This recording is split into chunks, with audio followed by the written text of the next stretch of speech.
Finding the right home can be a tough decision, but finding the right lender doesn't have to be. With 32 years of experience, the Mortgage Center knows how to find the right loan for you that requires little or no money down. The Mortgage Center's mobile-friendly website makes the application process quick and stress-free. And as always, you'll want to get pre-approved before you contact any real estate agent or builder. Whether you're purchasing or refinancing, call the Mortgage Center at 304-267-9040 or visit mortgagefinancing.com today.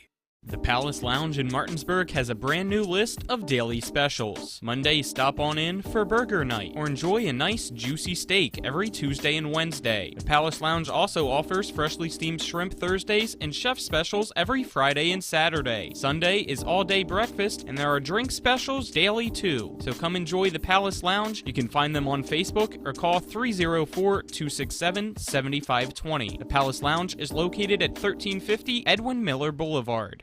WVU Medicine is pleased to introduce 6 new providers who've joined our medical staffs at Berkeley Medical Center, Jefferson Medical Center, and University Healthcare Physicians. Dr. Safdar Akbar, Emergency Medicine. Physician's Assistant Misty Hunsater, Interventional Radiology. Nurse Practitioner Elena Diggs, Urgent Care. Physician's Assistant Catherine Lee, Emergency Medicine. Psychiatrist David Marks, Family Medicine, Psychology. And Physician's Assistant Stephanie Mabey, Neurology. WVU Medicine, growing to meet the needs of our community. Mayhem is everywhere. I'm your new bangs, and you can't stop staring at me. That's it. Just tilt the rearview mirror over here. And while you're checking me out more times than a library book, your car is wandering into that lane over there. More bangs? Neat. And if you've got cut rate insurance, you could be paying for this yourself.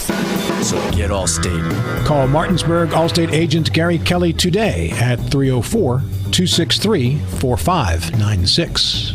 I'm Jason Barrett. I'm running for state senate because I believe it's time to build an even better West Virginia.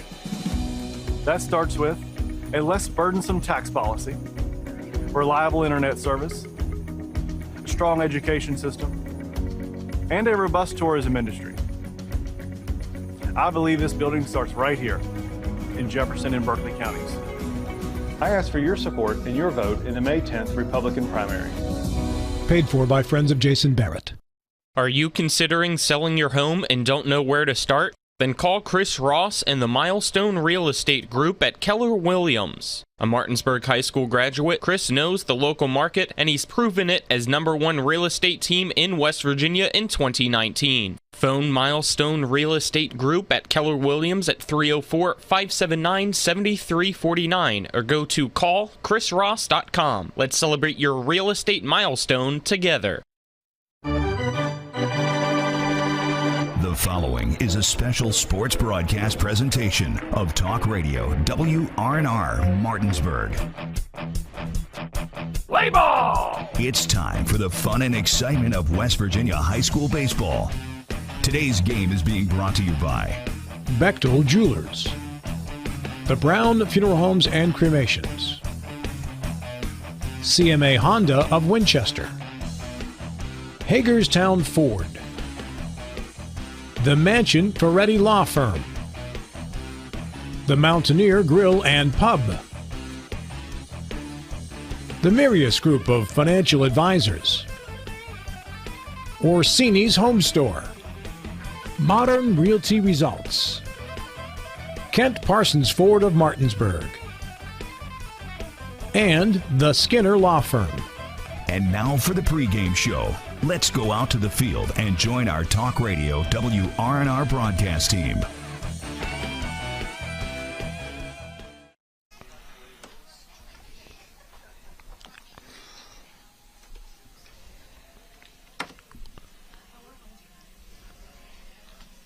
We welcome you back to Waccamaw High School as the Jefferson Cougars get ready to take on the Waccamaw Warriors. Nick Verzolini, Spencer Dupuy, happy to have you with us for game number 3 of the day.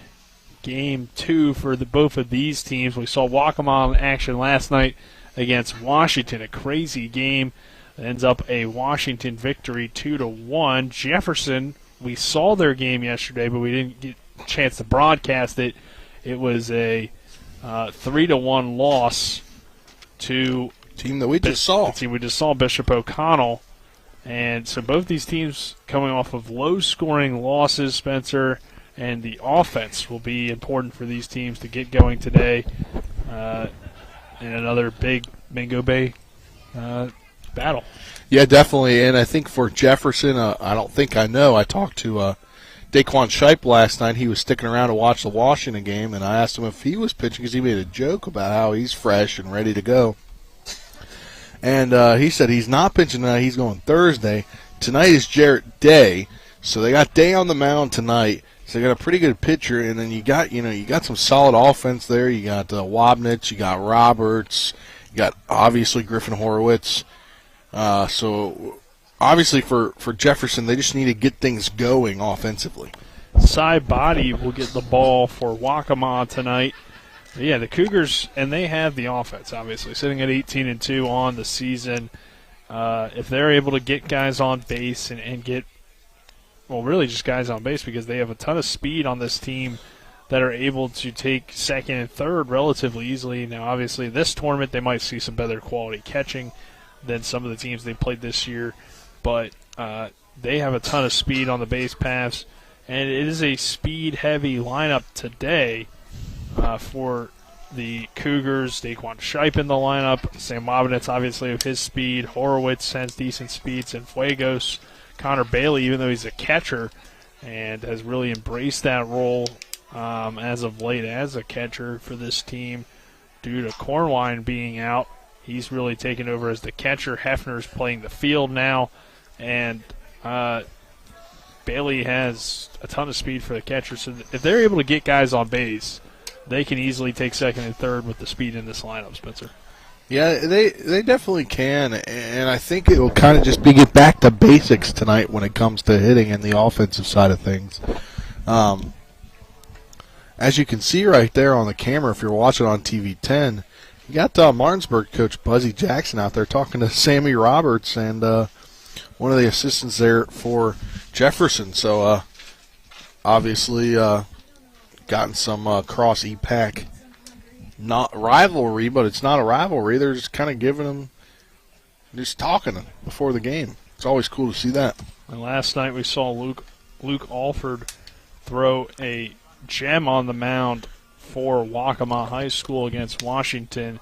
What was a pitching battle between him and Stottlemyre of Washington. Ended up going extra innings.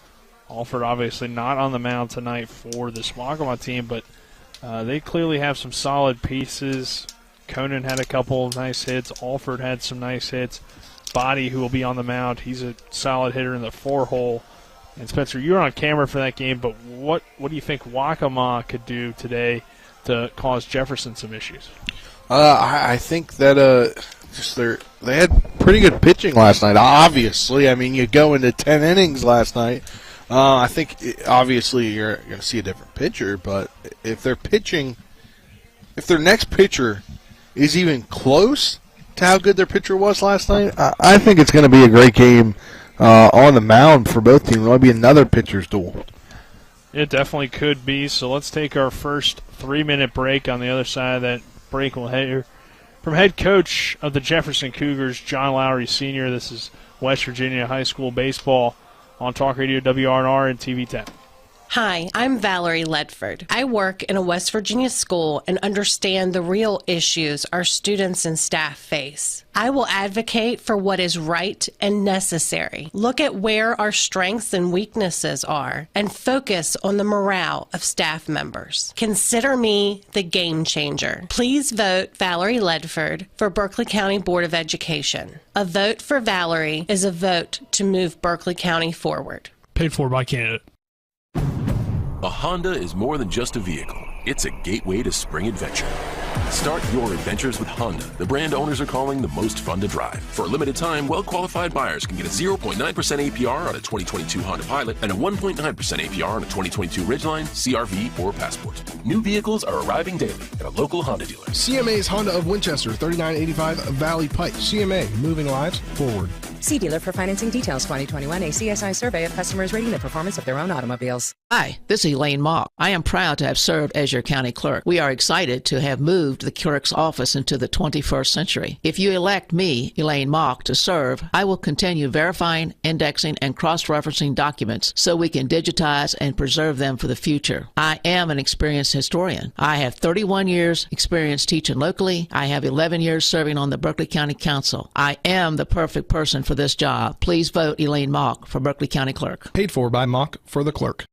A reputation for caring, a legacy of service. At Brown Funeral Homes and Cremations, it's been our story since 1880. A family-owned business, we support the needs and wishes of families. We offer traditional services, as well as many options for cremation, customized remembrances, and pre-planning. Brown Funeral Homes and Cremations retains its family atmosphere and stays true to its roots. Contact us for advanced planning, or at your time of loss. We're here when you need us.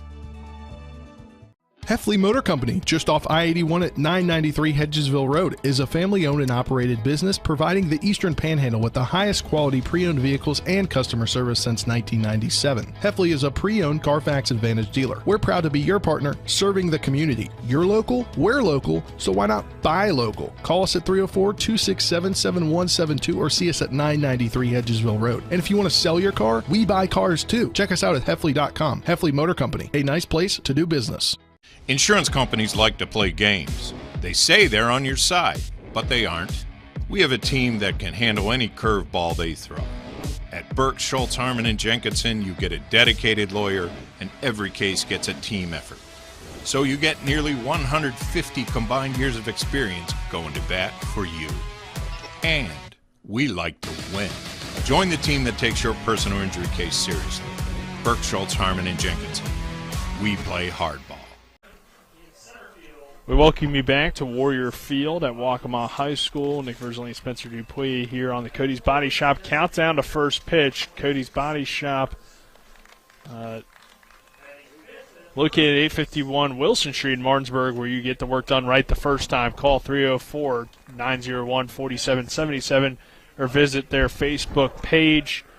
And we'll now get into our coach's interview, brought to you by Laddie's Bar and Grill at 107 Lutz Avenue in Martinsburg. If you're looking for some fun nightlife and great food at affordable prices, then dine in at Laddie's or carry out by calling them at 304-263-5233. We'll send it to Colin, who was with head coach John Lowry Sr. earlier. Again, we'll only hear from Coach Lowry, so back in the studio, just keep it here after he's done talking instead of hitting the 30-second ad. Now joined by Coach John Lowry Sr. for Jefferson High School. And yesterday, tough loss against Bishop O'Connell. What's your team need to do to bounce back against Waccamaw today and get a win? Well, you just got to be ready to play. Obviously, we got to score some runs. It's a tight ball game yesterday, and a couple plays here and there proved to be the difference. Bishop O'Connell has a really nice ball club. They had a couple guys who could throw the ball really well, and they took advantage of a couple miscues we had. I think. We walked a couple guys. It ended up coming around to score. But, when you only score run, you got to play perfect to win. And that was going to be difficult to do against a team of that caliber. Day number 2, how's your team feeling today after yesterday?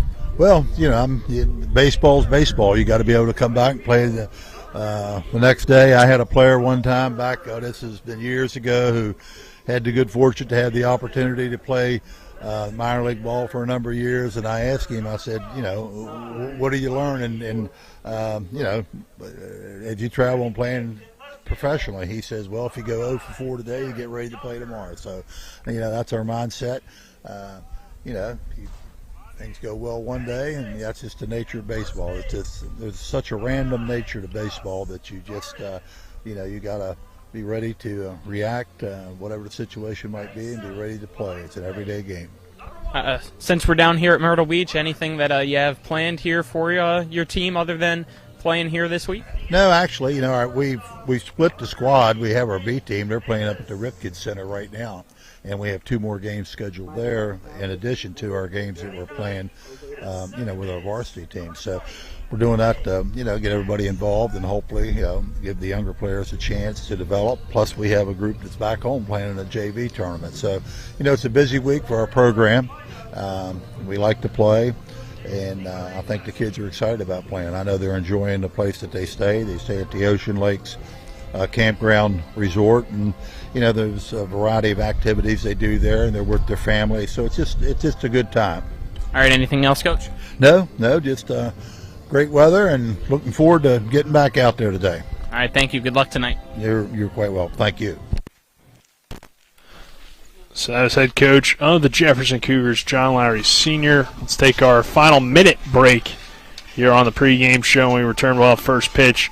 This is West Virginia High School Baseball on Talk Radio, WRNR, and TV 10. Looking for some nightlife? Then look no further. Laddie's Bar and Grill has a full bar and kitchen, pool table, and entertainment with great food at affordable prices. You can dine in or carry out by calling us at 304-263-5233. Laddie's is open Monday through Saturdays from 8 a.m. to 3 a.m. and Sundays from 10 a.m. to 3 a.m. We serve breakfast all day long, and our lunch and dinner specials are posted every day on our Facebook page. So stop on in to Laddie's Bar and Grill, located at 107 Lutz Avenue in Martinsburg. Not sure where to go or who to trust with your flooring project? And start with Trips Flooring, proudly serving the area for more than 25 years, specializing in floor sanding and refinishing, along with installation of new flooring, including hardwood, tile, vinyl, laminate, carpet, and the hottest trend in flooring, luxury vinyl tile and luxury vinyl plank. Are you on a budget? Check out their warehouse, cash and carry, or call 304-229-7009, or visit them online at tripsfloorsanding.com. We welcome you back to Waccamaw High School. Nick Verzley. Alongside me is Spencer Dupuis, and we'll get you the Trips Flooring starting lineups. We'll start with the Jefferson Cougars. It will be Bailey to lead things off, followed by Horowitz, Wobnitz, Roberts batting in that spot, Povanelli in the 5-hole, Hefner in the 6-hole, Daquan Shipe in the 7-hole, Cienfuegos in the 8-hole, and Kinsler in the 9-hole. And then on for Waccamaw, Gallagher, Cohen, Alford, Body, Yonker, Clark, Mavis, and Nash. And those lineups are brought to you by Trips Flooring. Not sure where to go or who to trust with your flooring needs? Call Trips Flooring at 304-229-7009 or online at tripsfloorsanding.com. Bailey will lead things off for the Cougars against Cy Body. Yeah, first pitch, Nick. Yeah, first pitch is brought to you by the Mortgage Center on Edwin Miller Boulevard in Martinsburg. One call will save you thousands. Call 304-267-9040. First pitch to Bailey is in there for a strike. 5:31 here, just 1 minute after the scheduled start time. I like baseball tournaments more than basketball tournaments, Nick. you know what I mean. They can go a little bit quicker than the basketball tournaments. Connor Bailey leading things off for the Cougars, as he'll slap this one down the third base line for a leadoff single. Yeah, great bat on ball there, and able to get a leadoff single, and as I said earlier, there goes the no-hitter. Before it even started, Spencer.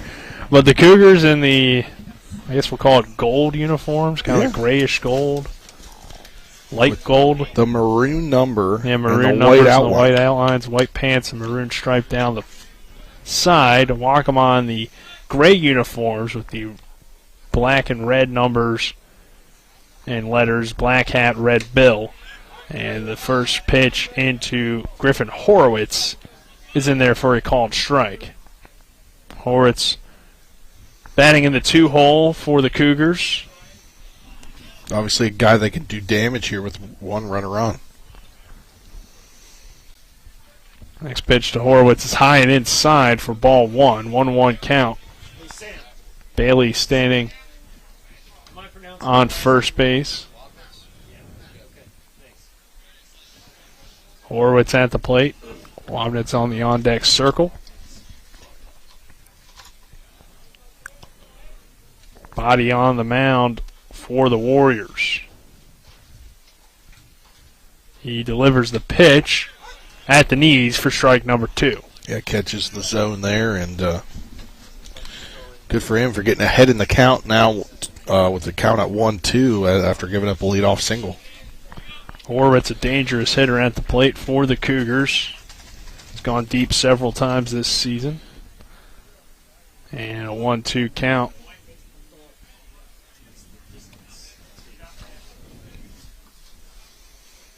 One-two count. Runner on first after Connor Bailey hit a leadoff single for the Cougars. The 1-2 as Bailey takes off towards second.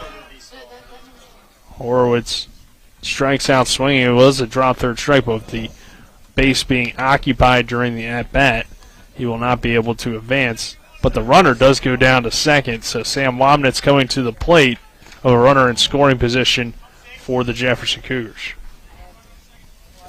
Getting game changer fixed up for you here, Nick. Doing your best. Slowly working here. I walked out of range with my tethered device, right? I suppose so. So Wobnitz at the plate, runner in scoring position. Wobnitz sends one into center field. Going back and making the play is Gallagher. Bailey will sprint into third base on the tag up. And the Cougars have a runner on third with 2 outs. And it's Sammy Roberts coming to the plate, DHing today. Yeah, Sammy Roberts. We usually see him DH even when he's hitting. That rule they always got to tell the umpires about. And slamming Sammy when he's at the plate. Always says hi to us too. Always acknowledges us and looks for us when he knows we're here. So always nice to see Sammy at the plate and with a runner on third. Good to be out here at Myrtle Beach, going to cover all of the E-Pack, and Roberts takes that one high for a ball, or at least 5 of the 16. I mean, it's Nick. It's literally because you nicknamed him Slinging Sammy Roberts in the fall. I mean, it's a good nickname, and I think he likes it. Slamming Sammy when he's at the plate. If he takes this one for a strike, strike out Sammy if he's on the mound. And only on the mound. You don't want to be strikeout Sammy at the plate. But working here on the count, Body with a runner on third, delivers the pitch, and it's in there for a strike, strike 2. 1 ball, 2 strikes on Roberts. Vivanelli in the on-deck circle.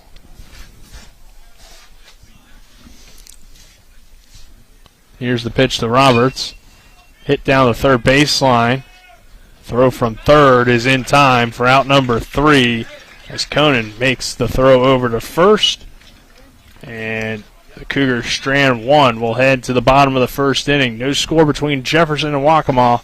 This is the Mingo Bay Classic on Talk Radio WRNR and TV10. We're back in 60 seconds. Life can get in the way these days. We all know that. Work commitments, social commitments, volunteer commitments, family commitments. You put your heart into all of it. You've got enough to worry about already. Your roof shouldn't be one of those things. Everything should just work. But when your roof is in need of an upgrade, you shouldn't have to worry about that either. Modern Renovations, your 4-state roofing solution. Reminding you that home is where the heart really is. Remember when you were a little kid and saw your first deer? Oh, how cute. As an adult, maybe you've had a different experience. Where'd that come from? Bambi mess up your dream machine? Call Cody's Auto Body today at 304-901-4777 and get the work done right the first time. Cody's Auto Body, 851 Wilston Street in Martinsburg, has a team of auto body professionals with a lifetime of experience putting your ride back together again, regardless of how it got that way. Cody's Auto Body. You probably wouldn't make the team. We welcome you back to Waccamaw High School. Nick Verzolini alongside me, Spencer Dupuis. Jefferson throwing Day today. It's a good day to throw Jared Day. We have not seen him this season, but pretty good numbers heading in, and one of the guys the Cougars can rely on is the right-hander. So Gallagher, Cohen, Alford due up for Waccamaw. 1, 2, 3 hitters in the lineup.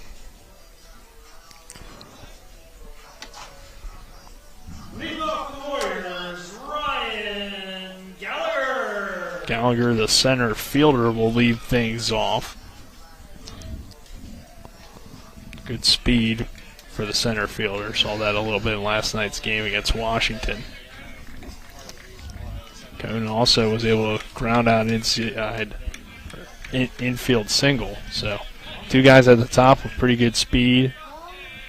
Alford, we saw his power throughout the game, both on the end. Not a good start for Day as he starts him with a hit by pitch on his first pitch. Yeah, not good, but he's just got to settle in here.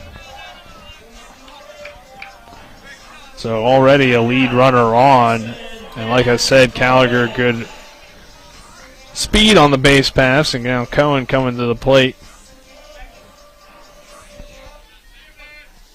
Get the leadoff man on against Day and the Jefferson defense. And the runner goes. goes. Swing and a miss. Gallagher takes off for second. Good throw by Bailey, but a little bit behind Cienfuegos. And that allows Gallagher to advance on the stolen base. Yeah, and obviously get your runner now into scoring position here. And a good hit away from taking a 1-0 lead. Cohen at the plate. Day on the mound for Jefferson. Bottom of the first inning. Things just getting started. No score between these two teams.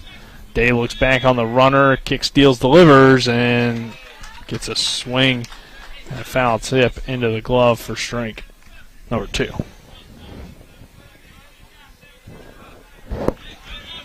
So Gallagher takes his lead off of second base. Day looks back and delivers. And gets him looking for strike 3 on Cohen. Yeah, great job there by Day to come back and get the strikeout and not let the runner get into his mind. So Alford coming to the plate. The right fielder. He pitched last night. Yep, pitched a gem on the mound for Waccamaw. Unfortunately for him, he didn't get a ton of run support, and it ended up going to extra innings. Eventually, Washington would pull it out 2-1. And Washington, the only EPAC team here that is 2-0. That one hit foul down the third base line by Alford. As they won a game earlier today. Jefferson's already lost to Bishop O'Connell. So they're looking for their first win here tonight. If they will not be 2-0, and Spring Mills, I believe, is 0-2, and so is Hedgesville. Yep. That one's in there for a strike. And Spring Mills will have a tough one against Bishop O'Connell tomorrow. We'll be there for that, but definitely a good challenge for the Cardinals. 0-2 count, 1 away. Alford at the plate. Gallagher leads off second for Waccamaw. The pitch is high and outside for ball number 1. Yeah, here in this weird first base press box, getting the evening sun right now. So Nick, you're checking off the monitor. No, I'm looking at the plate, man. I'm just toughing it out. Look down through the sun. If I go blind, I go blind. But Alford hits it into left field. Runner running across. Gallagher will score easily from second base. And Waccamaw takes the early 1-0 lead on the RBI single. Yeah, and like I said, they were a good hit away from taking the 1-0 lead, and that was a good hit out to left field. So Alford continuing to hit well against the teams in West Virginia, as he has the RBI single there. And Body coming to the plate, the pitcher tonight for the Warriors. Day gives up his first run after hitting Gallagher to lead off the ball game. This one hit on the ground towards short, trying to turn 2, but only get 1 as Kinsler flips to Cienfuegos for out number 2.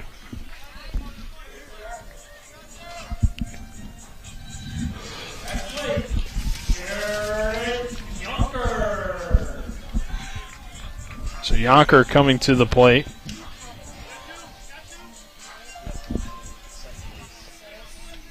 Got Darden in the on-deck circle. Darden we saw pitch well last night for this Waccamaw team. He's in the on-deck circle of 2 away here in the bottom of the first, and the Warriors on top of the Cougars 1-0 with 2 outs. Yeah, the true home team here is we're at Warrior Field at Waccamaw High School. So 1-0 pitch in there at the knees for strike number 1. 1-0 Waccamaw on top.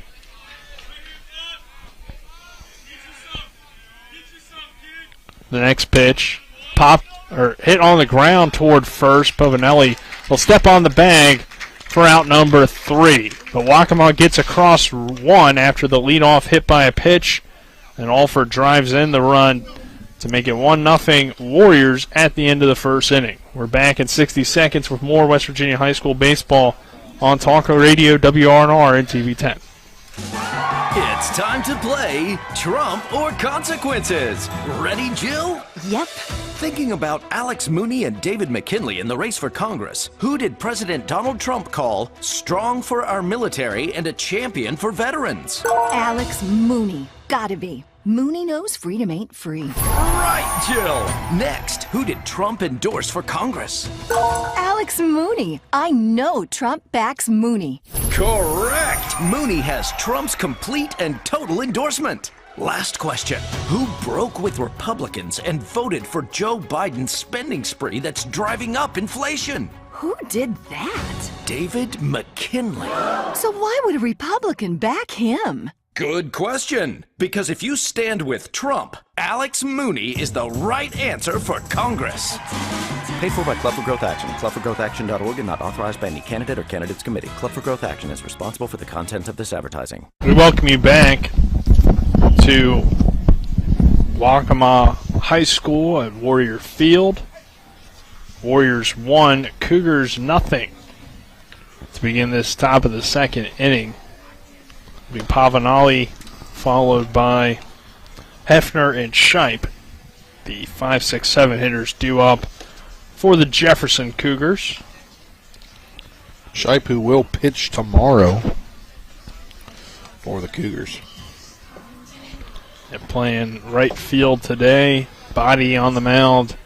Side body for Waccamaw, who leads this one early 1-0. A hit by a pitch on Gallagher, who then stole second. Strikeout for Cohen. Alford hits the RBI single, and a few groundouts gets Jefferson out of the inning. But now down by 1, and Pavanelli will have a good opportunity, or will need to have a good at-bat here to get the Cougars bats going after Connor Bailey led off the game with a single. Pavanelli coming to the plate to lead off the second inning. Another nice day here for baseball. It looks like we're going to get all great days here. No rain in the forecast. Knock on wood. It rained on our way in, but since then... Yeah, it caused the delay yesterday to some games starting. That's why the game we had last night, slated for 5:30, was pushed back to 8:30. And ended up getting going at 8:15. Unfortunate due to the rain, but Pavanelli will take the first pitch for strike 1. All the facilities suspension down here look great, though. Yeah, they did a great job on these fields to get them ready, even with the rain that they had the other day. So, credit to these coaching staffs. Next one in there for strike 2. 0-2 count on Pavanelli. Body looks into his catcher. Delivers the 0-2. It's a chopper hit towards short. Good play by the shortstop. The third of first is in time for out number 1. Excellent play by Mavis over there at short. And he gets Pavanelli on the ground out. So now Ryan Hefner coming to the plate.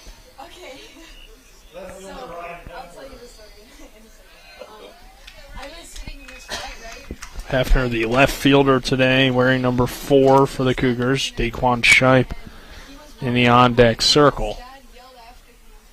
Body delivers the pitch to Hefner. It's high for a ball, 1-0 count.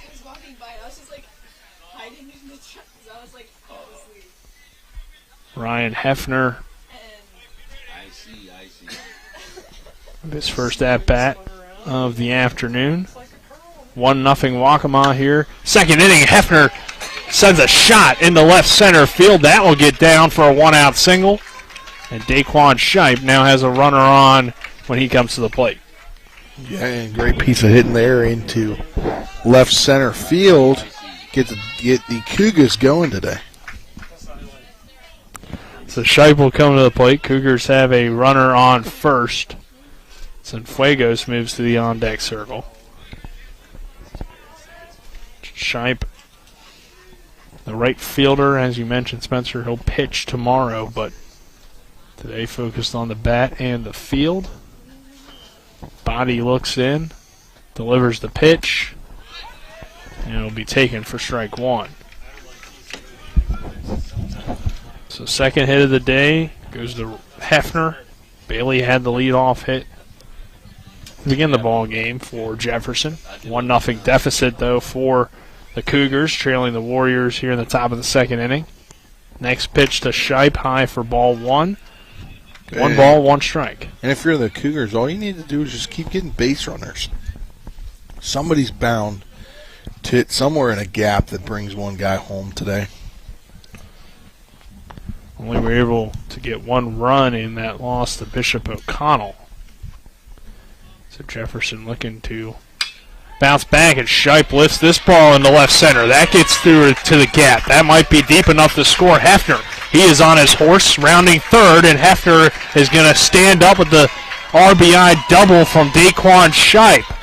And Shipe now hurt. slow to get up after hurt. he had to get back to the bag and might have twisted his knee. You hope everything's all right Lower there. leg, middle of the leg from what I can see on the camera. It might be an ankle, hard to tell, but high ankle. Does drive in the run, does Daquan Shipe on the RBI double, but on his way back to the bag after the throw-in, looked like he kind of ran into the bag a little awkwardly.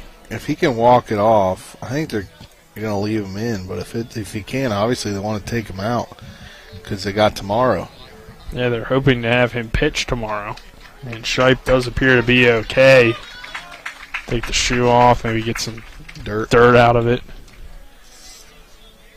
So that's a good sign because Daquan Shipe not only just provided a big hit to tie this game up at 1, but just a really solid player for this team, whether it be on the mound or in the field or at the plate. Can do a little bit of everything. As we mentioned, good speed on the base paths as well. So showed that with that RBI double. Yeah, and like I said earlier, Nick, it just takes one of the gap. And what did Shipe do? Put one in the gap. Pretty much back-to-back hits to the same spot. Shipe more into the gap, though, and unable to get there in time, so he legs out the double. Cienfuegos comes to the plate. He'll take the first pitch for a called strike at the letters. Cienfuegos playing second base as usual today, wearing number 16. Body looks in. Shipe takes his lead off second. Body delivers the 0-1, a breaking ball, called strike 2. So no balls, 2 strikes, 1-1 tie here, top of the second inning between Jefferson and Waccamaw. 1 out in the inning. Cienfuegos awaits the 0-2, and he pops that one up out of play.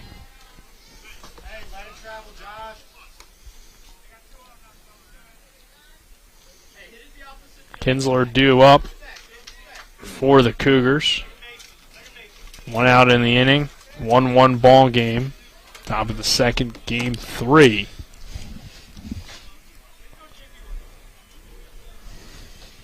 That we had today. And game 5 overall that we've done so far down here at Myrtle Beach for the Mingo Bay Classic. Yeah, we'll have 2 more tomorrow. We'll have 10 a.m. broadcast from Myrtle Beach High School. Martinsburg gets going early tomorrow.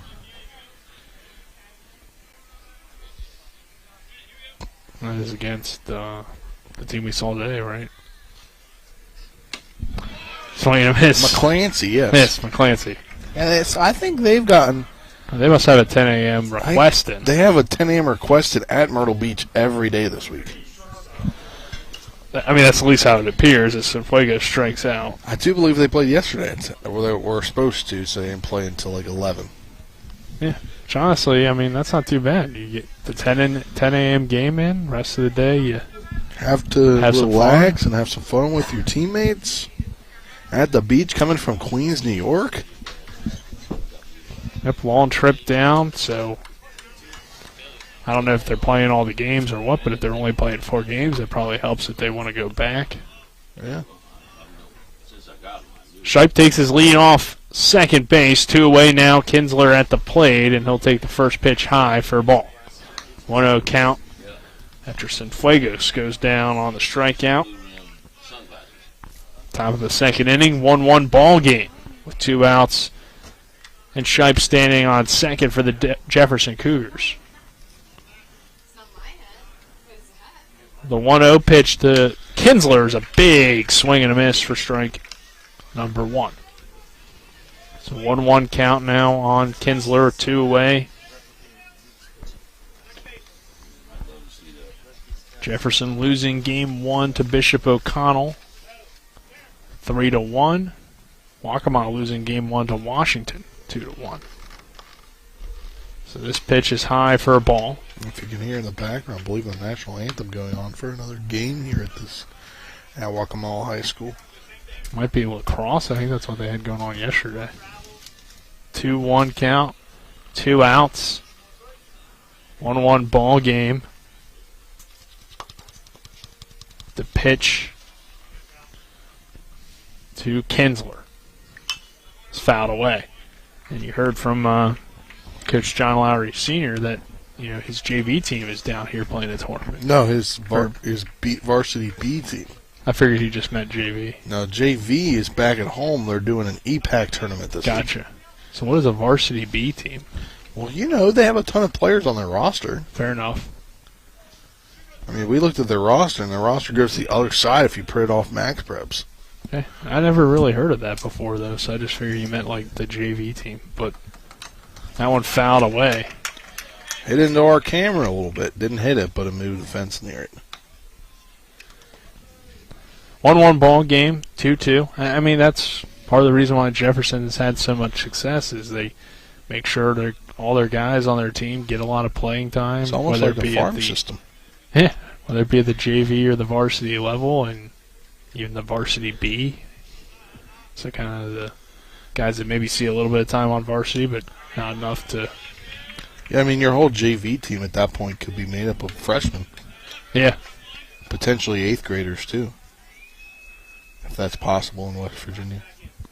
I mean, I think it's possible, but I think that messes with your eligibility a little bit. I'm not really certain, though, on that. Well, varsity-wise, yeah. Yeah.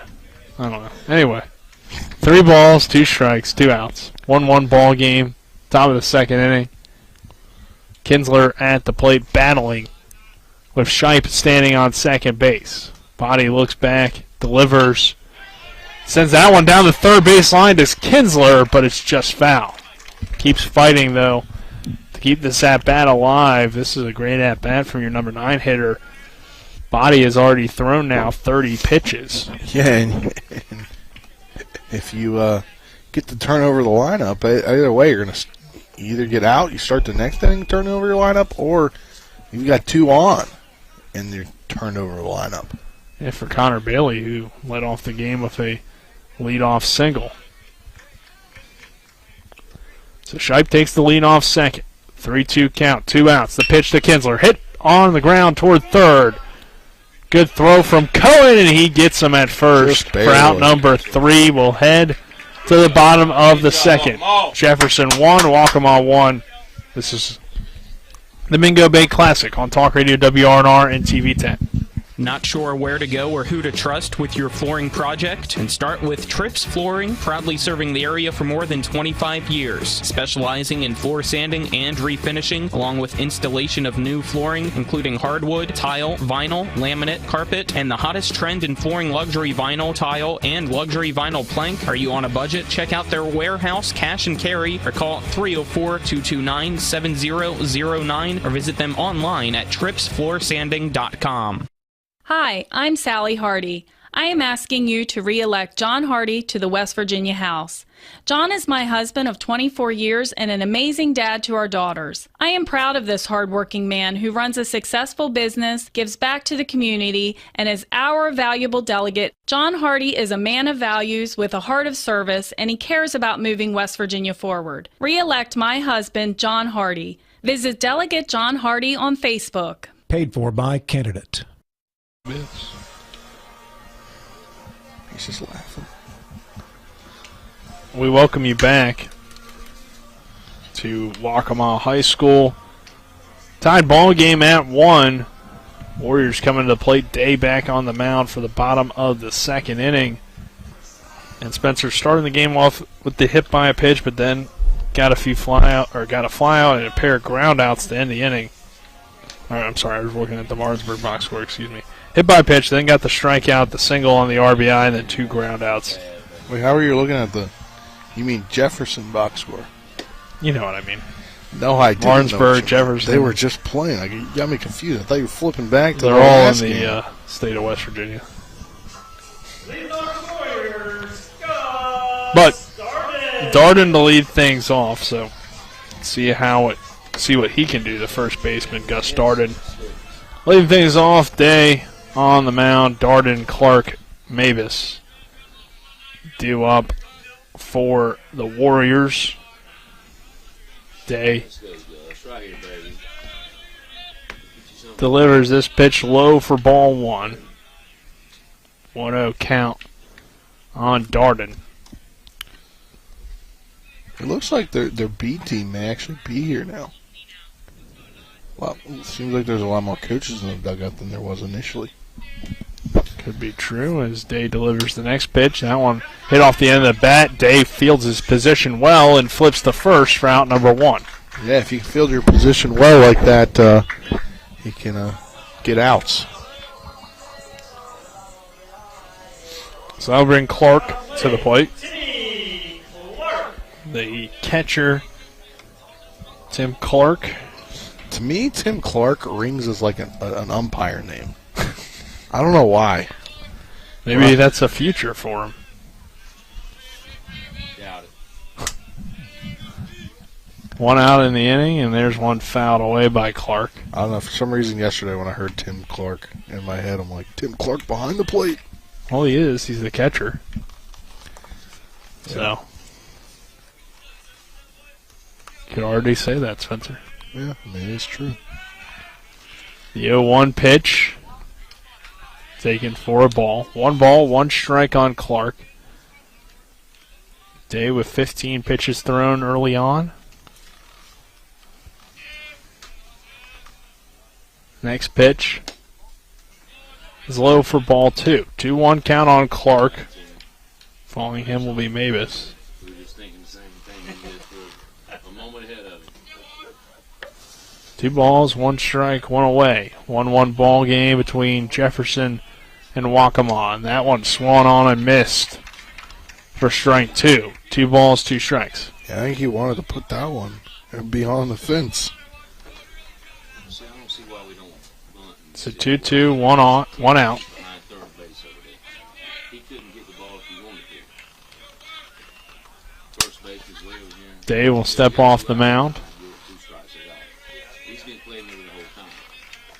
2-2, 1 out. Day looks into his catcher, kick, steals, delivers, and throws a bouncer into the dirt. So full count now on Clark. 3-2, 1 out. 1-1 ball game, bottom of the second inning. Day looks in to Bailey. Kick, steals, delivers, and that one foul or hit toward third. Horowitz with a tough throw, and that will get Tim Clark on first base. With an infield single. Yeah, it was tough to run, or he's easily ran that one out. Tough to get it over to him. There'll be a courtesy runner for him. If that runner is courtesy of Jason Barrett for State Senate, a conservative fighter for Jefferson and Berkeley counties. It's Mabus coming to the plate. Clark reaching on the one-out infield single.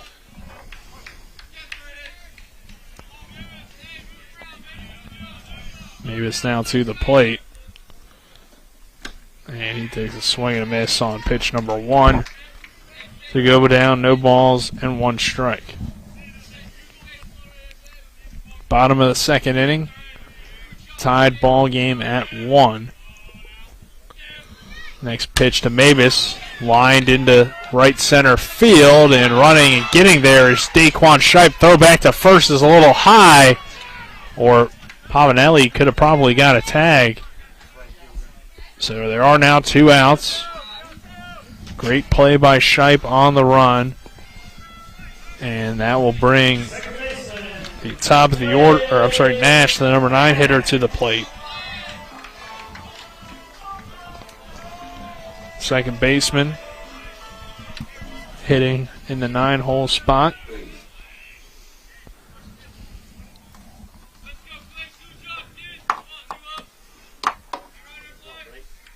Day on the mound for the Cougars. Gets set. Kicks back and delivers that pitch outside for ball 1. So 1-0 count on Nash. Clark standing on first base for the Waccamaw Warriors.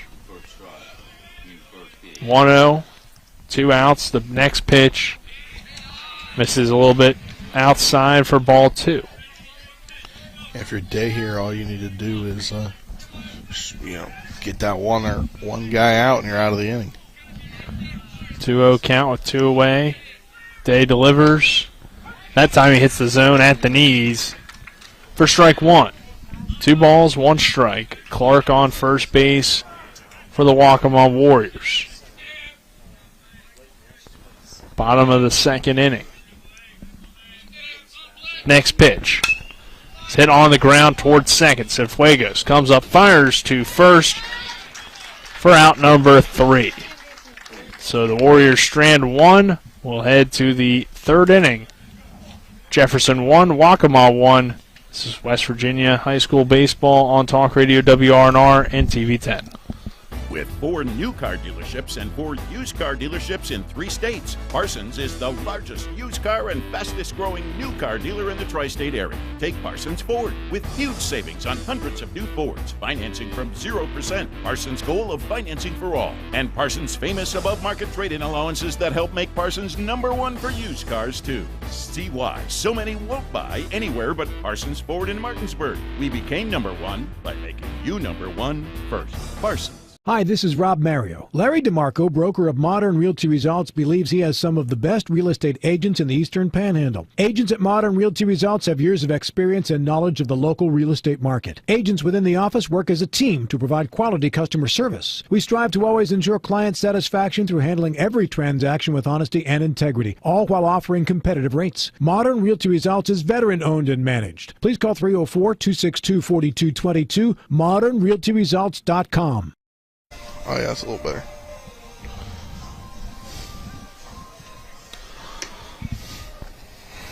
We welcome you back to Waccamaw High School. Jefferson and Waccamaw tied at 1. Nick Verzolini alongside me, Spencer Dupuis. Colin McLaughlin on camera. Back in the studio, Avery Newport. Once the intern, now the part-time employee. Are you going to mention that every time we say Avery Newport's? I haven't said that all day. Like, you don't say to me, like, once the hourly paid guy, now the salary paid guy. You were hourly for all of, 3 weeks? 2 weeks? Yeah, I think like 2 or 3 weeks. Not even, actually. Just saying, like, I don't get that kind of intro. Why does Avery get that? Because Avery was an intern. Technically, until Friday, he's the intern. Also, Avery, send me your final thing. Come Why on, are you man. conversating with Avery on the air? We have more important things like Jefferson Waccamaw in the top of the third, tied at 1. Connor Bailey will leave things off to begin this third inning. Body on the mound for Waccamaw. And it's the top of the order due up for the Cougars. Bailey, Horowitz, Wabnitz. Bailey led off this game with a single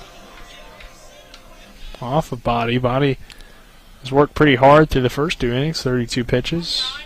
Not a ton, but not a low amount either, about average, I guess. Bailey at the plate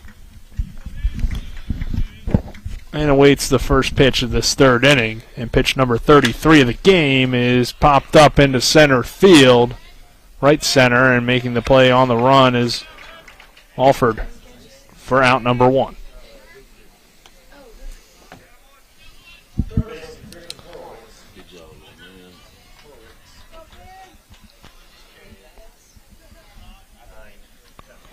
So Griffin Horowitz now to the plate, the Jefferson third baseman. Horowitz in this ball game flew out his last time up.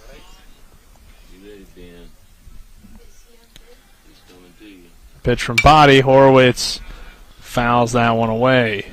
Back behind home plate. 0-1 count now on Griffin Horowitz.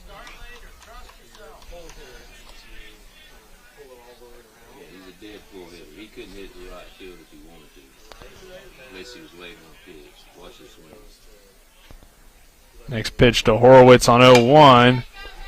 Hit into right center field. Yes, he did.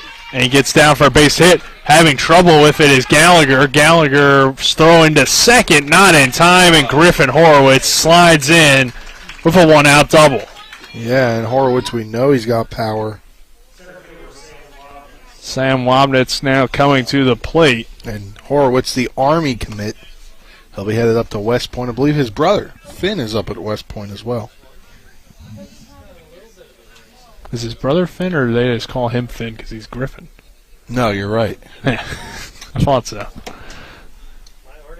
So Wabnitz coming to the plate. With Griffin Horowitz standing on second base, and the pitch to Wabnitz is high for a ball. Sam Wabnitz grounded out his last time up. Roberts on the on-deck circle for the Cougars, who are tied up at 1 against Waccamaw in the top of the third with 1 away. A 1-0 count. Excuse me, it's Cullen Horowitz. How could you forget Colin? Cullen, excuse me. Ground ball hit towards second, gets through. Horowitz is on his horse, and he'll get into home, rounding third. Just like a Black Knight. Coming around third, scoring the run. So Griffin Horowitz scores the run, and the Cougars take the lead now, 2-1 in the top of the third. Wabnitz reaching on the air. They'll roll that as Mavis had it for a moment, but couldn't quite get the glove down. He was in the right positioning. So Wabnitz with the error, but gets the RBI. And Sammy Roberts now to the plate.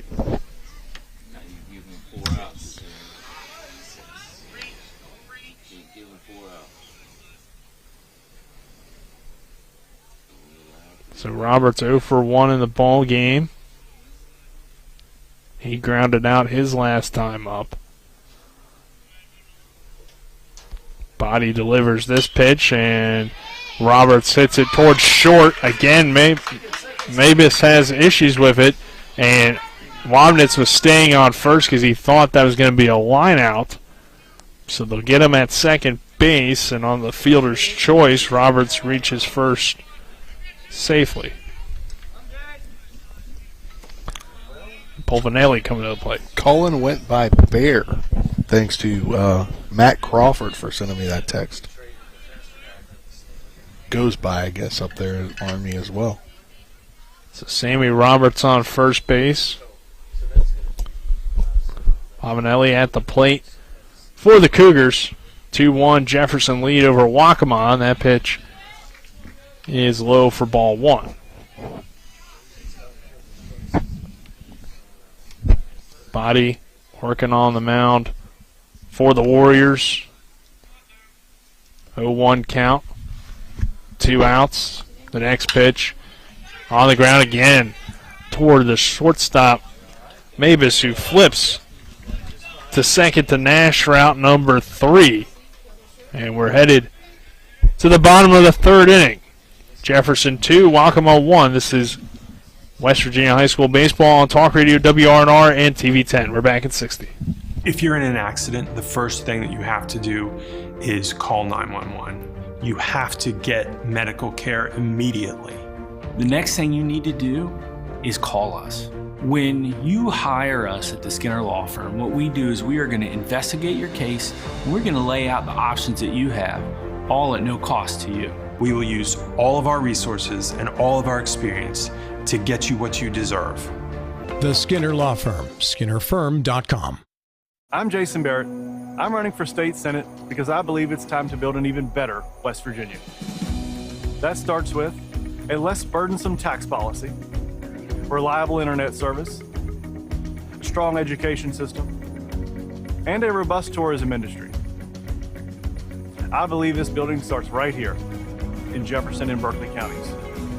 I ask for your support and your vote in the May 10th Republican primary. Paid for by Friends of Jason Barrett. We welcome you back to Waccamaw High School at Warrior Field. Jefferson 2, Waccamaw 1, bottom of the third inning. Nick Verzolini, Spencer Dupuy, happy to have you with us. Back in the studio, Avery Newport, on camera, Colin McLaughlin. And that is our crew pretty much the whole weekend. Donald Kenny helping out as well throughout this week. Yeah. And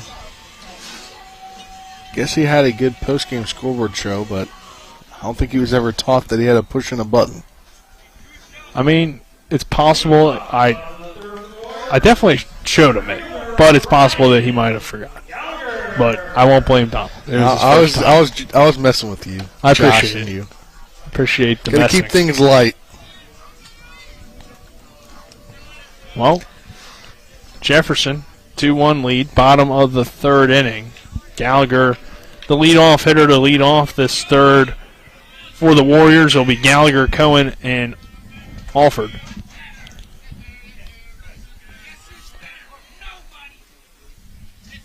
Day still on the mound for the Cougars, and he'll deliver the pitch, and it's at the knees for strike one. So Day on the mound so far for Jefferson. He has thrown 2 innings, 2 hits, 1 run, 1 earned, 1 strikeout.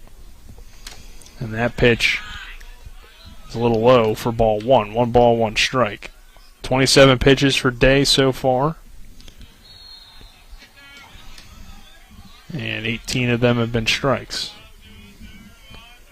The 1-1 pitch popped up and foul.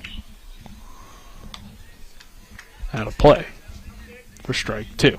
1 ball, 2 strikes on Gallagher, who reached on that hit by a pitch. His first time up to lead off the game for Waccamaw. And then as that one misses high and outside for a ball. 2 balls, 2 strikes. And then he would come around to score to give Waccamaw at the time a 1-0 lead. But Jefferson has battled back to take control of the lead now at 2-1, bottom of the third inning. 2-2 count here, and Gallagher pops this one up, foul and out of play. So leading off this third inning with a good at-bat against Day. Day, the tall right-hander, delivers the pitch. Hit on the ground towards short. Kinsler throws to first for out number 1. Yeah, great way to get that first out of the inning in a game that's going along at a little slower pace than we've seen these first 2 games today, but obviously some more offense. Yeah, a little bit more offense, and I think overall, too, these pitchers operate a little bit slower than some of the other ones we've seen. It just kind of depends on I guess, how you're feeling on the mound, if you want to go quickly or not. As Day delivers this one fouled away. But like Colin Reed, he's the guy that works really fast. So that probably led to, and it was a no-hitter. So obviously, when you're not getting hits, it's not going to be a very long ball game until that no-hitter was broken up.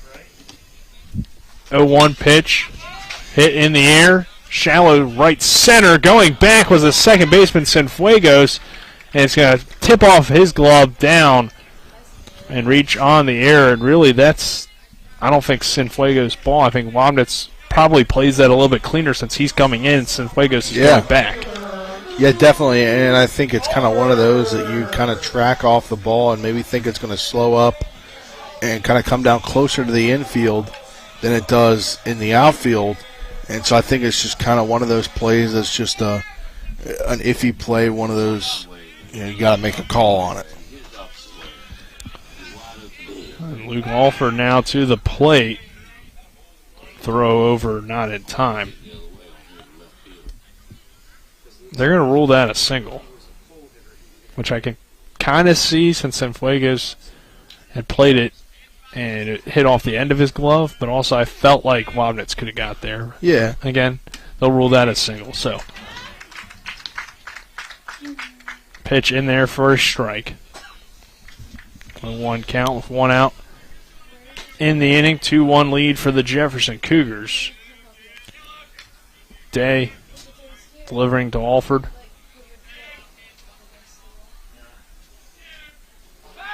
And now a throw-over attempt, not in time. Povinelli standing and holding Cohen on first base.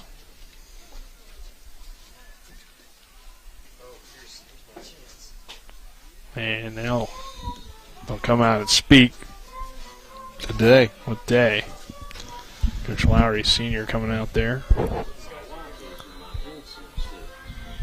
Since it's been so cold in the Eastern Panhandle, it's a little weird to see Coach Lowry without the big jacket on. Well, and I've noticed a lot of coaches today, like at least for Martinsburg, they all had their throwovers on. Or pullovers, excuse me. It was just kind of weird. As I'm here, had the shirt on earlier to protect me from the sun rays. Now it's just too hot. But now I wish I put it back on because I'm about to get burned arms by the end of tonight. It always seems like baseball coaches dress way warmer than necessary. I don't know what it is, but like Brandon Hyde always has like 4 sweatshirts on, the Orioles manager, and I'm like, it's not that hot, dude. Or it's not that cold, dude. It's like 70 degrees. And that one lined towards short. Good play by Keller, and they call him out at second base. What? They get Cohen down there at second. Kinsler with a great play there at short to snag that ball and then fire to Cienfuegos at second, which would be the second out. Waccamaw disagreeing with this call. I mean, he wasn't even on the base. You saw it? I did. He wasn't even on the base. 2 outs in the inning. Is there 2 outs? I mean, unless the home plate umpire overrules. You missed that one, baby! Which they will not. They get him at second for out number 2. Looking for a paycheck.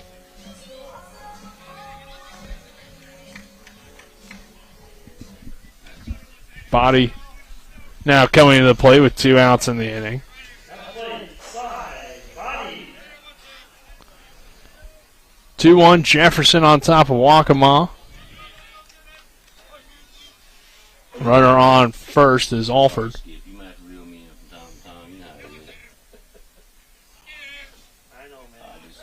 Throw over. Yeah, you go. Nearly got Alford, and now they got him in a rundown or throw it away.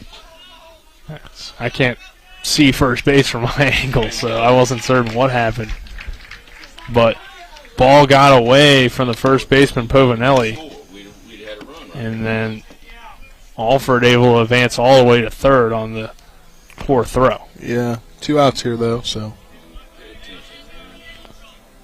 Zabadi at the plate on the pickoff attempt. Alford moves to third base.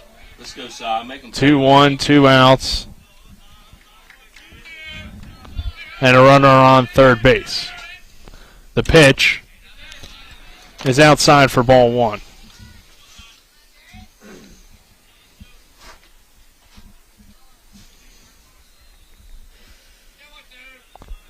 One-0 count, 2 outs in the inning.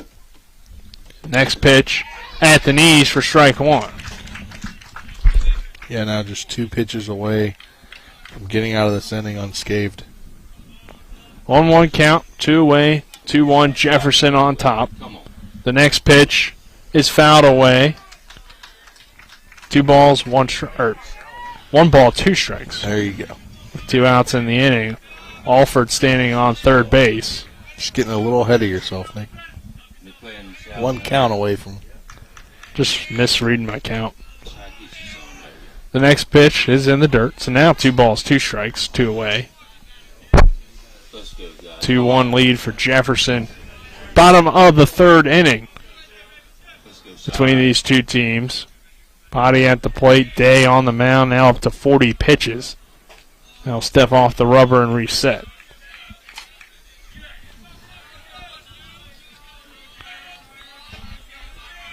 Be ready, Luke. Alford down there at third base. Pitch in the dirt. Low for ball 3. Yeah, one pitch away from getting out of this inning.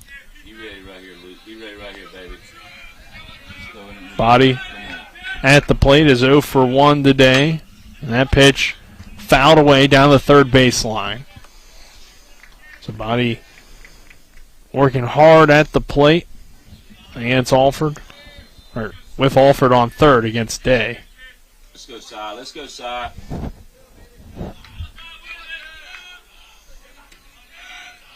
Next pitch. There you go. Hit towards second. It will get through for a base hit. Baby.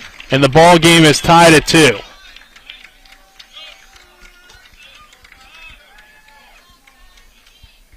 So 2-2 ball game between Jefferson and Waccamaw. Good job, Si. Alford gets the single. And that will extend the inning. Yonker coming to the plate. Get you some, Jarrett. Right here, baby. 2-2 ball game. The next pitch is low for ball 1.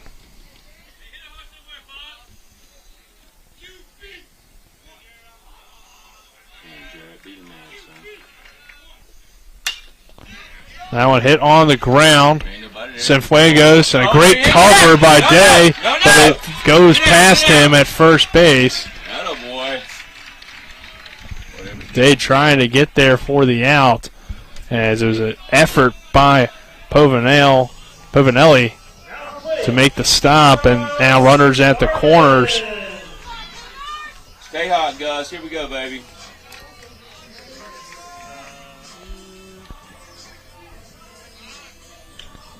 And that will bring Darden to the plate. Runners on first and third. Lay down a bump right here. Look at it. He's 10 feet behind third base. Let's go. Darden at the plate. That ball gets away. Runner thought about breaking for home. The runner on first, Yonker, advancing to second base. Yeah, just 2 outs here on the pass ball. So Yonker at first, Dorenzo on third. Just going to talk to him here. You don't see Coach Lowry Sr. coming out, so I don't think they're going to take him out. Coach having a conversation here with Day, who's thrown 46 pitches and to this point has been decent on the mound, but just seems to be missing his spots on these last few pitches. 2 2/3, 4 hits, 2 runs, only 1 earned, 1 strikeout. But they'll leave him in the ball game. Yeah, I mean, obviously we know he would come out if Lowry Sr. came out, but He's not coming out of Coach Lowry Sr. He's not coming out to the mound. Let's go. 2 runners on for Waccamaw. The next pitch is toward the backstop.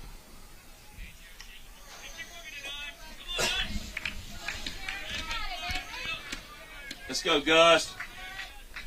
2-0. 2 outs, 2 on. Runners on second and third. Darden at the plate. The pitch. In there for a strike at the knees. Yeah, there you go. If you're Day, you just want to get back in Here we go, Gus. to this hitter, and if you're 2-1 now. 2-1 count. The next pitch is low for a ball. 3 balls, 1 strike.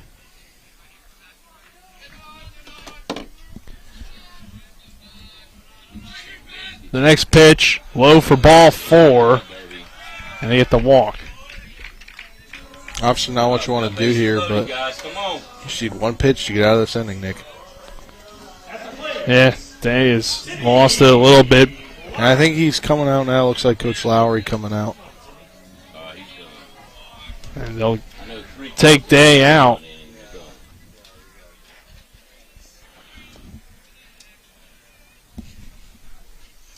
So that will do it for him, and we'll take a 60-second break. Jefferson 2, Waccamaw 2. We'll be back with our new pitcher after this.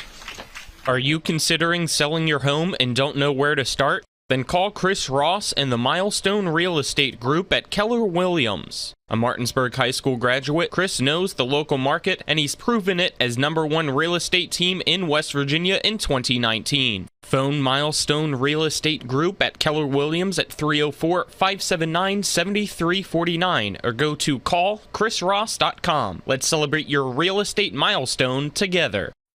Hi, it's Talk Radio WRNR and TV10 Spencer Dupuis. When I got into a car accident and needed to get another vehicle, I wanted to go somewhere I could trust. So I went to the Heffley Motor Company at 993 Hedgesville Road. As a first-time car buyer, I really didn't know what to expect. But at Heffley, they treated me like family. Every step in the process was seamless. Not only did they give me a great deal, but they also helped me secure an amazing interest rate. Now I know firsthand why Heffley has such a great reputation in this community. I ride with Heffley Motor Company, so you should too.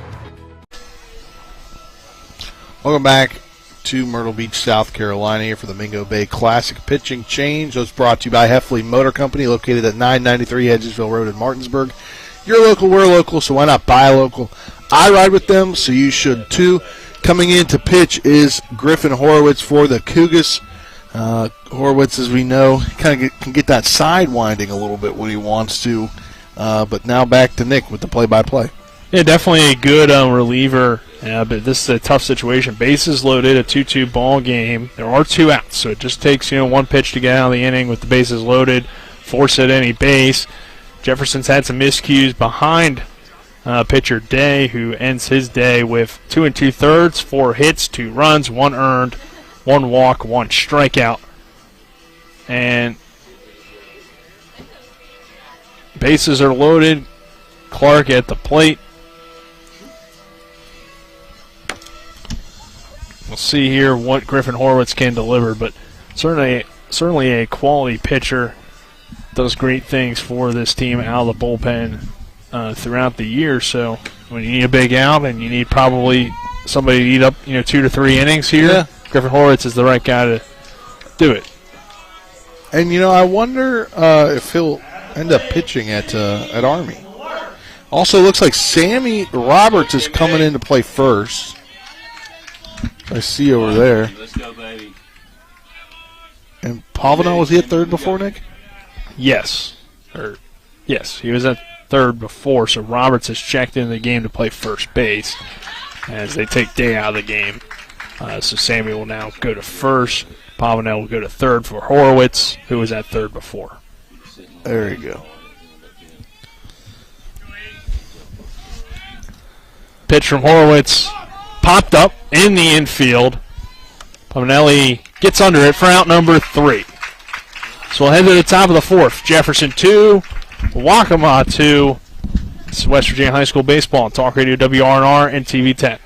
Hi, I'm Sally Hardy. I am asking you to re-elect John Hardy to the West Virginia House. John is my husband of 24 years and an amazing dad to our daughters. I am proud of this hardworking man who runs a successful business, gives back to the community, and is our valuable delegate. John Hardy is a man of values with a heart of service, and he cares about moving West Virginia forward. Re-elect my husband, John Hardy. Visit Delegate John Hardy on Facebook. Paid for by candidate. The Palace Lounge in Martinsburg has a brand new list of daily specials. Monday, stop on in for burger night or enjoy a nice juicy steak every Tuesday and Wednesday. The Palace Lounge also offers freshly steamed shrimp Thursdays and chef specials every Friday and Saturday. Sunday is all-day breakfast and there are drink specials daily too. So come enjoy the Palace Lounge. You can find them on Facebook or call 304-267-7520. The Palace Lounge is located at 1350 Edwin Miller Boulevard.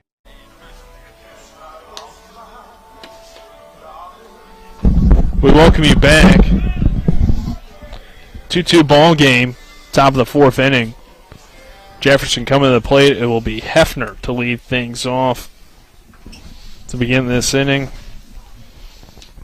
Hefner singled his last time up and got the rally started, Spencer. He had the single and then a RBI double from Daquan Shipe scores him and got the Cougars on the board to tie things at 1 at the time, and then an RBI from Wabnitz gave Jefferson in the third inning, gave Jefferson a 2-1 lead, and now a 2-2 ball game and a good part of the order based on what we saw last time. Yeah, and it's good to see Shipe still in here, not limping or anything after looked like he middle of a leg injury, maybe a higher ankle area, but perfectly fine now, which means unless something happens between now and tomorrow, he'll probably pitch.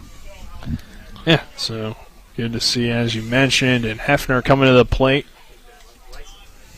It's the left fielder for the Cougars. Body remains on the mound for Waccamaw. Ryan Hefner now at the plate for the Jefferson Cougars. That one's in there for strike one.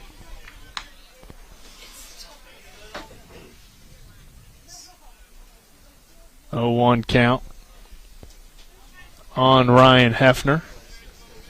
Body looks into his catcher Clark. Delivers the next pitch, and it's looked to be a little low, but called a strike. So 1 ball, 1 strike. Saw the dirt come up, but I believe actually, now that I'm thinking about it, it probably was the catcher Clark's glove, not so much the ball that had hit the dirt. Yeah. So 2 strikes. Slow roller towards short. Mavis fires to first. A bouncer, a good scoop by Darden at first base for out number 1. Daquan Shipe now to the plate.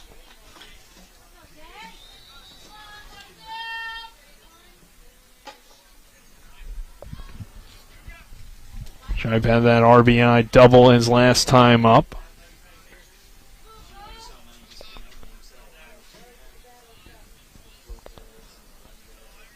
Body looks in, kicks, deals, delivers, and Shipe sends that one into left field. It's going foul, and it will be just foul down the line.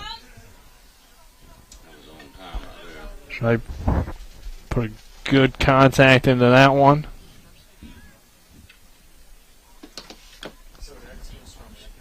Oh, 1 count, though. It's just a long strike for Daquan Shipe. 0-1, 1 away, 2 ball game between Jefferson and Waccamaw. Daquan Shipe settles back in. 0-1 with 1 away.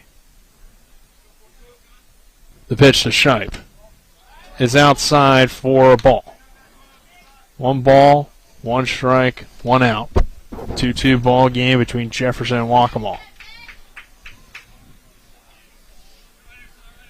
top of the fourth inning.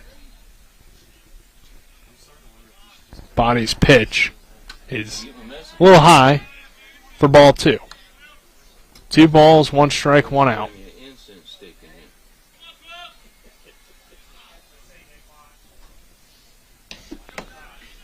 2-1, 1 away.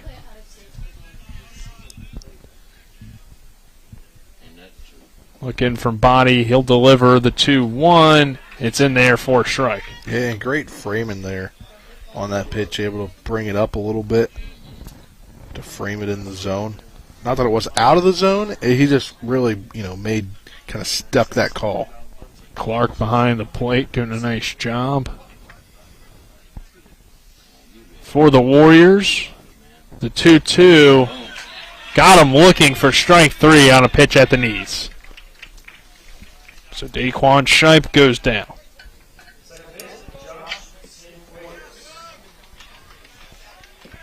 Cienfuegos now to the plate.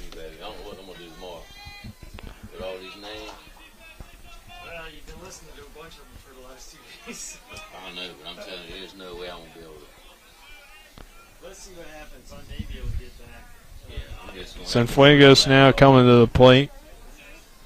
He is 0 for 1 with the strikeout, and he'll take the first pitch for ball 1.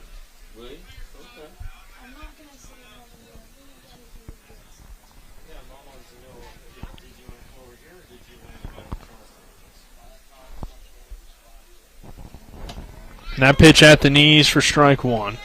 1 ball, 1 strike on Cienfuegos. Body on the mound. Approaching 50 pitches here in the top of the fourth inning. 2-2 ball game between Jefferson and Waccamaw. And that a big swing and a miss for strike 2 on Cienfuegos. Cienfuegos, the Cougars' second baseman, finds himself in a 1-2 count, 2-way top of the fourth inning. Kinsler on deck. The 1-2 pitch is high for ball 2. 2 balls, 2 strikes, 2 outs. No runners on for Jefferson, top of the fourth inning. Cienfuegos, the second baseman, steps back into the batter's box and awaits the 2-2 pitch. And he just gets a piece of that one to keep this at-bat going. An outside pitch from Body. 53 pitches thrown to this point.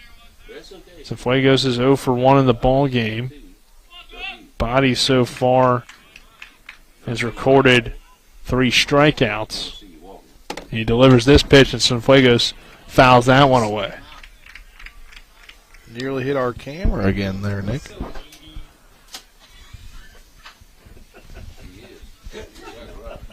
Luckily it didn't. Yeah. Because then nobody has to fix it. Yeah. The wind has died down significantly since earlier in the day, so don't really have much wind either here at Warrior Field. Cienfuegos sends one into center field. A diving effort by Gallagher, and he makes a heck of a catch. For out number 3, we'll head to the next half inning, robbing Cienfuegos of the single. Bottom of the fourth. Jefferson 2, Waccamaw 2. This is West Virginia High School Baseball on Talk Radio WRNR and TV 10. We're back at 60.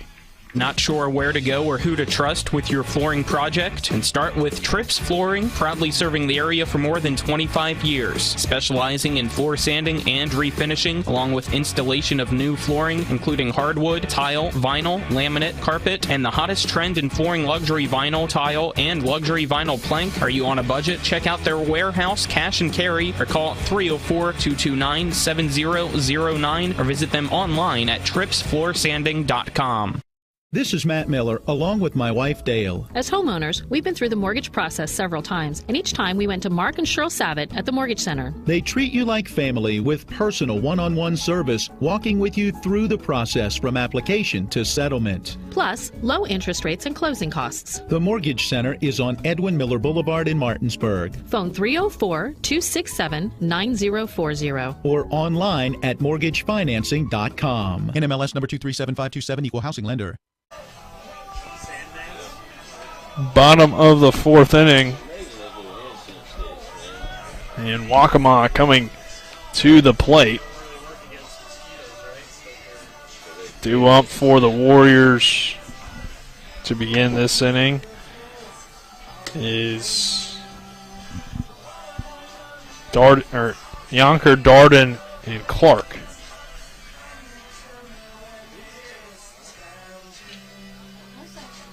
So bottom of the fourth, and Griffin Horowitz on the mound for the Cougars. I'm sorry, Mabus, Nash, Gallagher duo.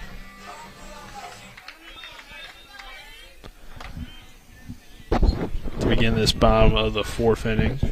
Horowitz on the mound for the Cougars, and his first pitch is swung on and missed, or foul tipped into the glove for strike one. And you wonder how far he's going to go into this game, I guess the rest of this game, because I wonder if they want to keep him a little bit. So you wonder if they're going to try to throw somebody later. Yeah, I don't know. It just depends, I guess, how Horowitz is throwing and how many pitches he's up to and stuff like that.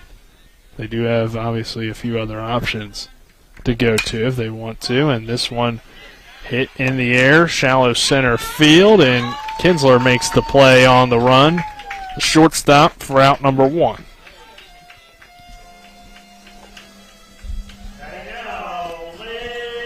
And now Nash will come to the plate with one down here in the bottom of the fourth inning. 2-2 ball game between Jefferson and Waccamaw. One away. And Nash will come to the plate. Reset the Jefferson defense with the changes of Horowitz now on the mound. Bailey remains behind the plate as a bunt attempt goes foul. So Bailey remains behind the plate. Down at third now is Pavanelli, Kinsler at short. Cienfuegos remains at second. Sammy Roberts goes from DH to first base. And then left to right in the outfield is the same as earlier Hefner, Wabinitz, and Daquan Shipe. 2-2 ball game, bottom of the fourth inning. Horowitz will hit for himself. That's why Roberts comes off the bench to play first, and Pavanelli moves to third. That pitch is inside for ball. 1 ball, 1 strike here on Nash.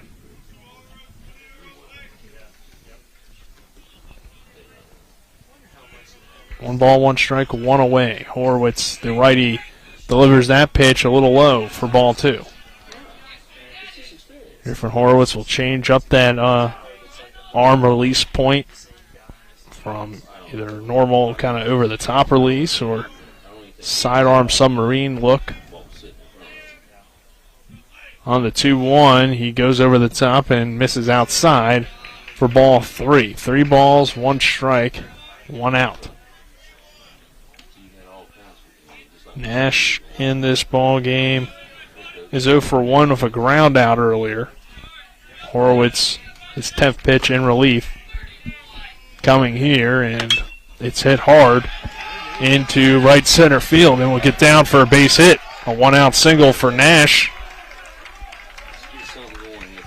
Sends it back to the top of the order for Gallagher. Gallagher 0 for 1 with a hit by pitch. And of course, he came across to score the opening run back in the first inning after being hit by that pitch.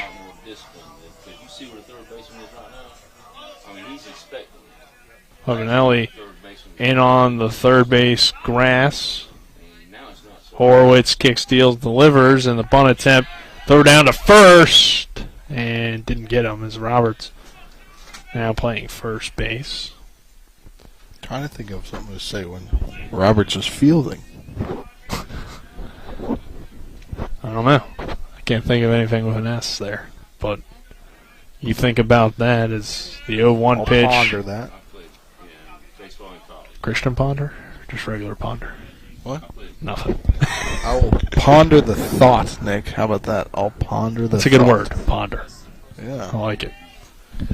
Got to get creative here. We talk so much here in these few days, that start changing your vocabulary a little bit, Nick. Yeah, I like it. 0-2 count, 1 out. Get Nash you on your toes. Ball goes away on the pickoff attempt. Thank you. Down I wasn't the right sure if field it line. went too far away. No, not too far away. I mean, I couldn't see it personally. I wasn't sure if you had a view of first base over there because The runner is getting his cleat tied, though. Good job with Colin with that shot. Faster, Klein, faster. And Nash on first. Gallagher at the plate. 0-2 count, 2-2 ball game. Bottom of the 4th inning. Horwitz on the mound for the Cougars. Gallagher, the leadoff hitter, awaiting the 0-2 pitch, and it's a swing and a miss for strike 3. Griffin Horwitz gets the strikeout on the leadoff hitter, Gallagher.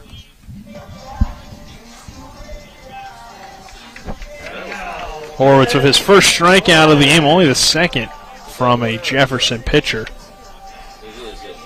And that will bring Cohen to the plate. Cohen had a single that helped start a rally in the 3rd inning.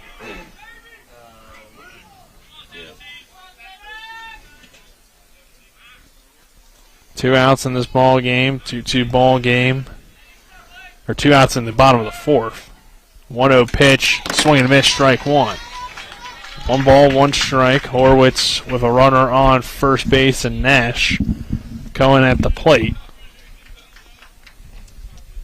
Griffin Horwitz looks into the catcher, Connor Bailey, and delivers another strike on the off-speed pitch inside corner for strike 2. And we know when Horwitz is on the mound, he's going to bring it. And he's got some good stuff today, some A-plus stuff so far. So 1 ball, 2 strikes, 2 outs. Cohen at the plate. The 1-2 is a bouncer in the dirt. Good block by Bailey to keep it in front and keep the runner, Nash, at first base. So count even now at 2 balls and 2 strikes. 2 outs in the inning, bottom of the 4th. Jefferson Waccamaw tied at 2. Griffin Horwitz. Kick steals, delivers the 2-2 on the submarine action. And it's fouled away. Yeah, said when he came in that you will probably see some of that.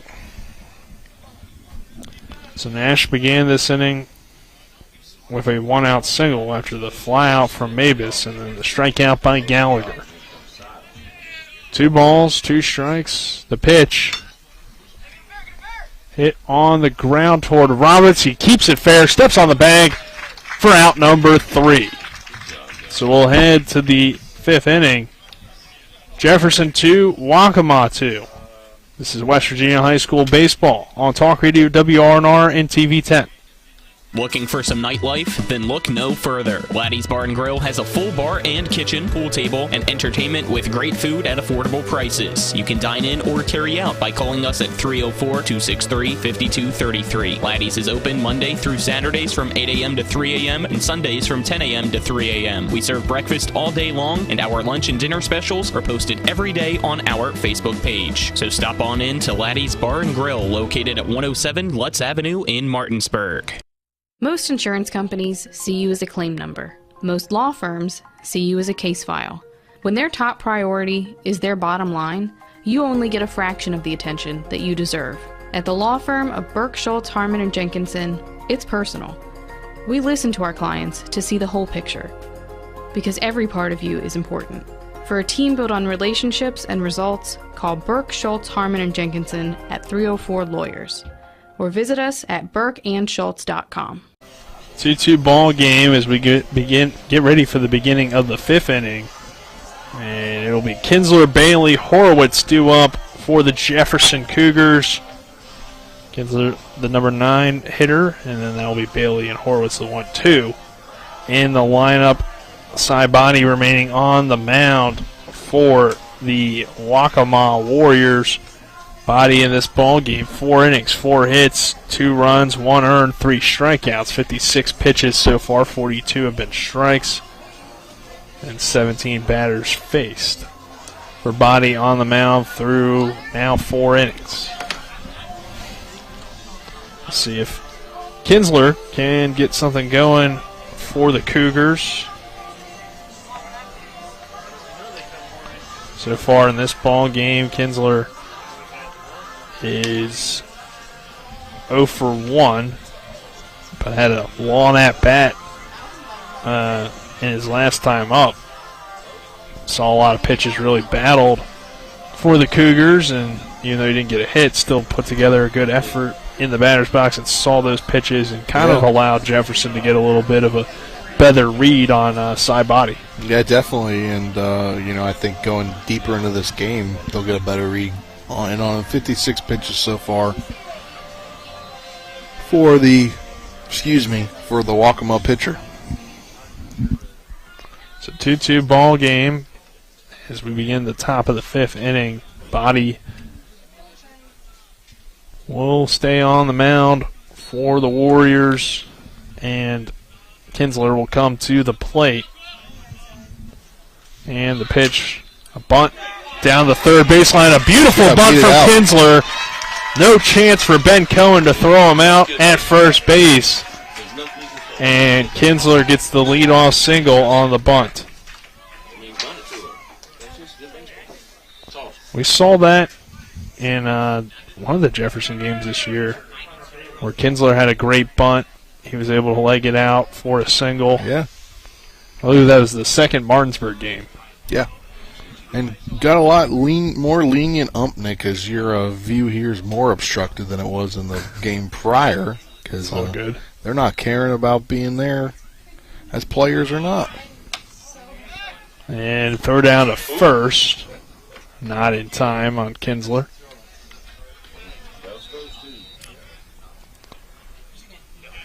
Bailey at the plate. He is 1 for 2 today. Had a leadoff single to begin the ball game, and then flew out in the third. One of the leaders on this Jefferson team, and Bailey squares around, now pulls it back, gets the third baseman way in on the grass. His charging was going. He did not want another easy infield single for the Cougars, but Bailey smartly pulling it back. I mean, in the game prior, we saw, 4 back-to-back-to-back-to-back bunts from Bishop O'Connell? And I think 3 of them were hits, or at least moved runners Yeah, one over. was a sack bunt, the 3 were hits. That pitch is well over the head of the catcher, and that will allow Kinsler to advance to second on the wild pitch. So a runner in scoring position for the Cougars.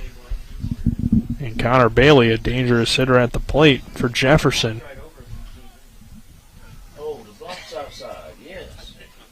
So runner on second.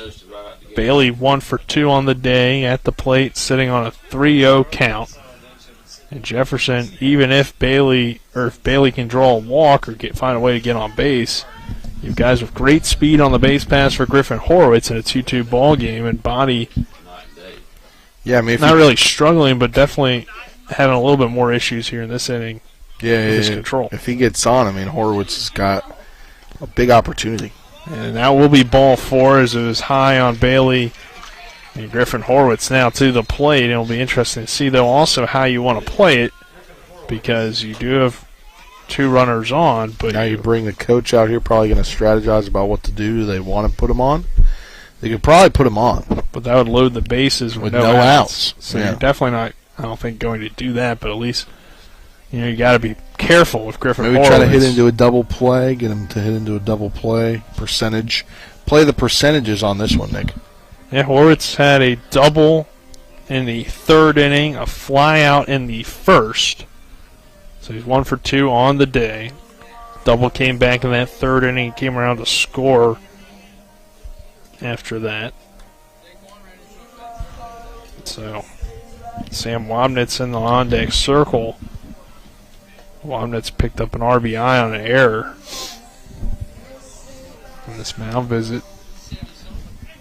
An extended visit here as they'll keep Body in. And Horowitz at the plate. Runners on first and second for the Jefferson Cougars. Griffin Horowitz hitting for the Cougars here, now pitching in the game as well. So a chance for him to at least set himself up for a win if he can come through with a well-hit base knock. Body looks back at the runner on second. Kick, steals, delivers, and Horowitz will lay down the bunt. It's a well-placed bunt. That will get the runner over to third. And it will be runners on second and third. They will roll them out at first. So runners on second and third. Nash able to cover first for the out. Umpires discussing just to make sure it wasn't out, and they do confirm. Yeah, he kind of had he was on the ground and he just had his leg outstretched onto the base on the side, obviously able to get the out that way. But a sacrifice situation nonetheless. Gets now 2 runners in scoring position with just 1 out here, Nick. Yeah, I thought that was likely as to what Griffin Horowitz would do. Even with his bat, you now have 2 runners in scoring position, just 1 out, like you said, so you don't want to give up a double play and really kill your inning. As that one fouled away by Womnitz, and of course you're at the middle of the order here. Womnitz, the number 3 hitter, Roberts, the 4 hitter. Those guys certainly can do some damage.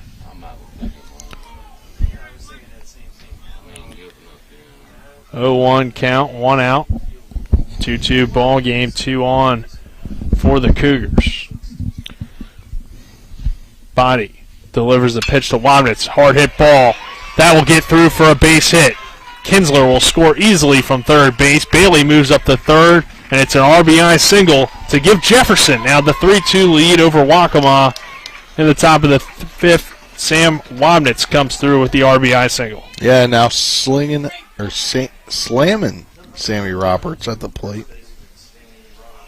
Well, Sam Womnitz, does he need a nickname as well? Whackin' Womnitz? Yeah, let's go with that.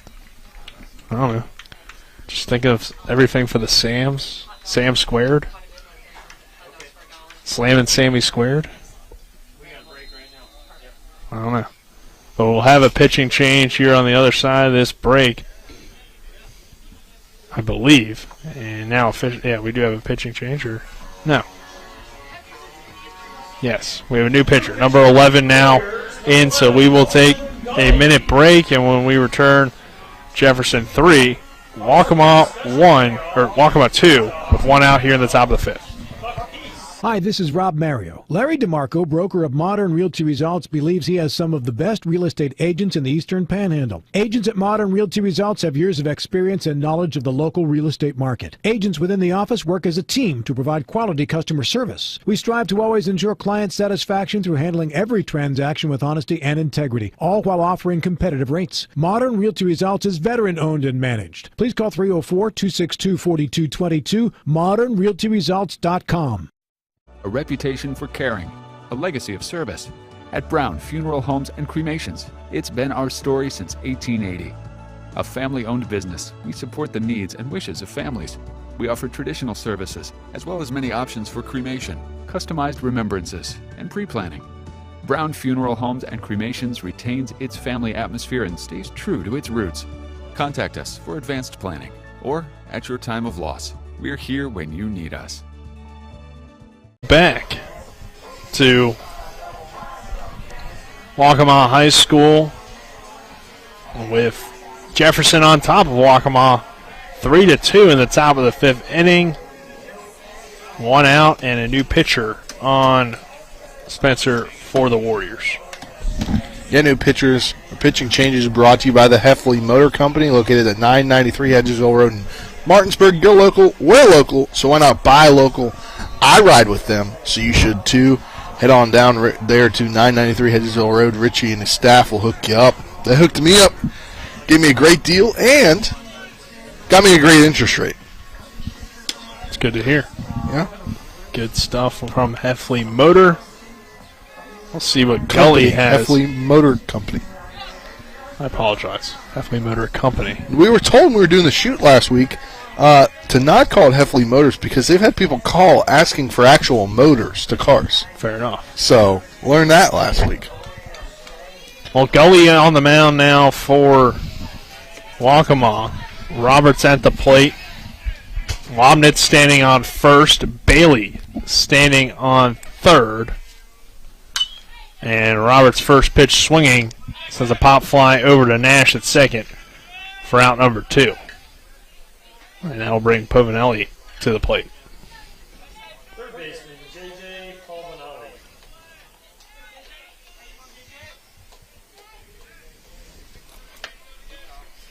So Roberts lines out. Povinelli to the plate now with a runner on third and a runner on first. 2 away. And he takes the first pitch for a strike. Lobnitz takes off towards second. He's in there on the catcher indifference. Yeah, the catcher wanted to throw, but he wisely chose not to.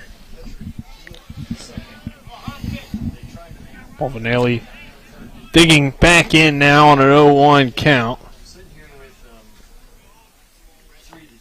Gully throws a pitch low for a ball.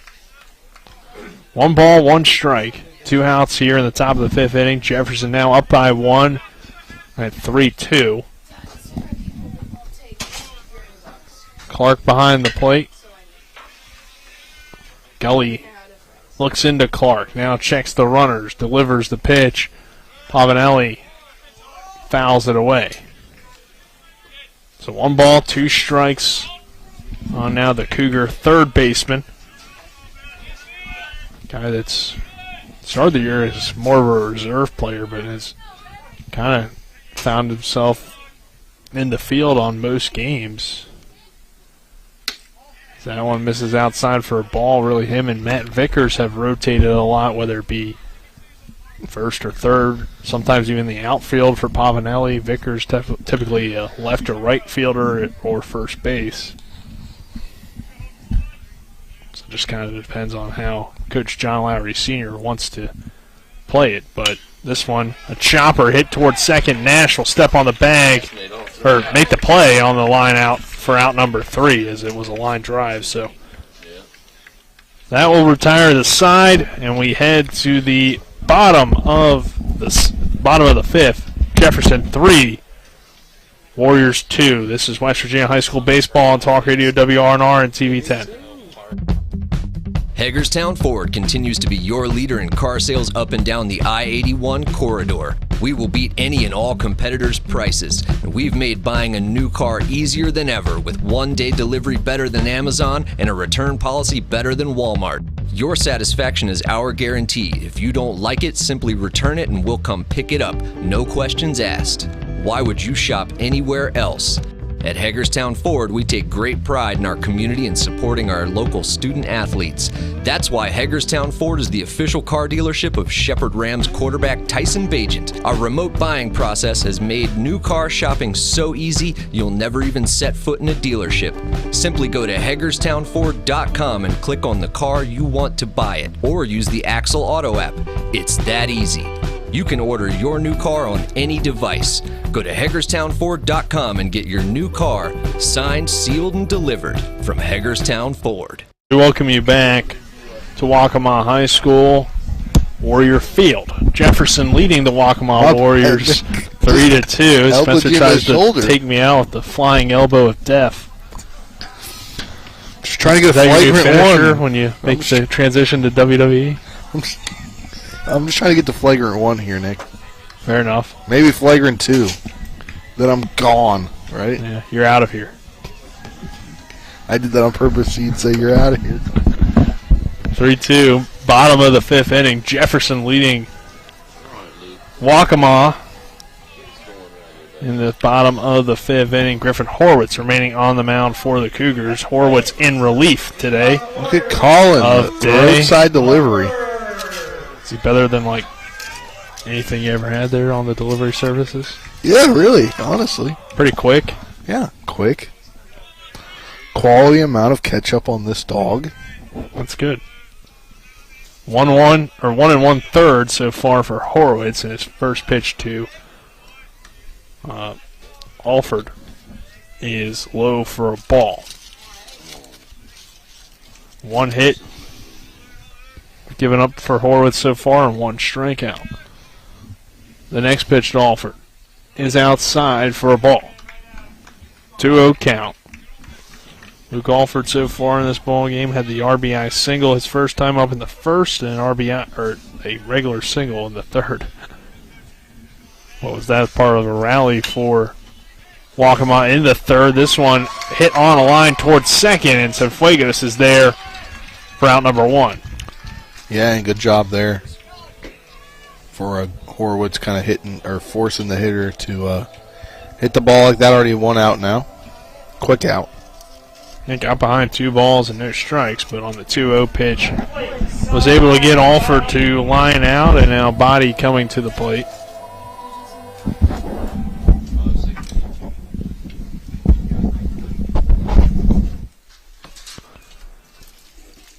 And a big swing and miss for Body on the first pitch from Horowitz.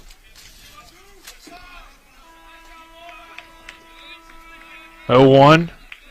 Jefferson 3, Waccamaw 2.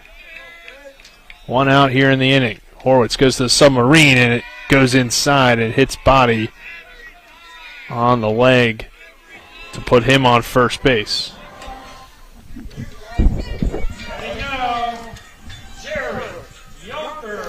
Yonker now up.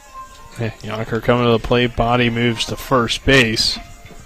Yonker so far in this ball game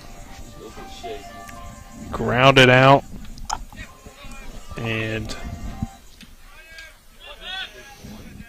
has gone 0 for 2 at the plate. That one hit on the ground towards short. Kinsler to second. They'll try to turn 2 and just about a foot and a half from getting Yonker down the first baseline. So they get Body, the lead runner, at second. Now 2 outs in the inning. But the inning will be extended on the fielder's choice to Gus Darden, the first baseman. Darden has grounded out in this ball game and walked so far. He is 0 for 1. 2 outs in the inning. A runner on first base. Bottom of the 5th. Jefferson 3, Waccamaw 2, and that one hit in the air toward left. Hefner gets under it for out number 3, and we'll head to the 6th. Jefferson 3, Waccamaw 2. This is West Virginia High School Baseball on Talk Radio, WRNR, and TV10. We're back at 60. A Honda is more than just a vehicle. It's a gateway to spring adventure. Start your adventures with Honda, the brand owners are calling the most fun to drive. For a limited time, well-qualified buyers can get a 0.9% APR on a 2022 Honda HR-V and a 1.9% APR on a 2022 Civic or Accord. New vehicles are arriving daily at a local Honda dealer. CMA's Honda of Winchester, 3985 Valley Pike. CMA, moving lives forward. See dealer for financing details. Exclude Civic SI 2021 ACSI survey of customers rating the performance of their own automobiles. Providing reliable protection since 1877, we are Farmers and Mechanics Insurance Companies. From small beginnings and over a century later, we maintain our dedication to our policyholders to provide dependable insurance protection and excellent customer service. Protecting everything from your home to your business has never been easier. Our team is here to ensure that you, your family, and your assets are taken care of. We enjoy giving back and doing our part to keep Martinsburg a great place to be. We welcome you back to Waccamaw High School at Warrior Field. Jefferson leading the Waccamaw Warriors 3-2. Nick Verzolini, Spencer Dupuy, happy to have you with us. Kyle McLaughlin on camera this evening. Avery Newport back in Martinsburg in the studio. As we begin this 6th inning, Ryan Hefner will lead it off. Hefner has grounded out and singled so far in this ball game. It'll be Hefner, Shipe, Cienfuegos due up for the Cougars. So Hefner will lead it off, and Waccamaw keeping Gully on the mound. That last half inning, 2/3 worked. No hits given up, no strikeouts. As he was able to get the Warriors out of that inning after 4 1/3 strong from Body. 6 hits, 3 runs, 2 earned, 1 walk, 3 Ks.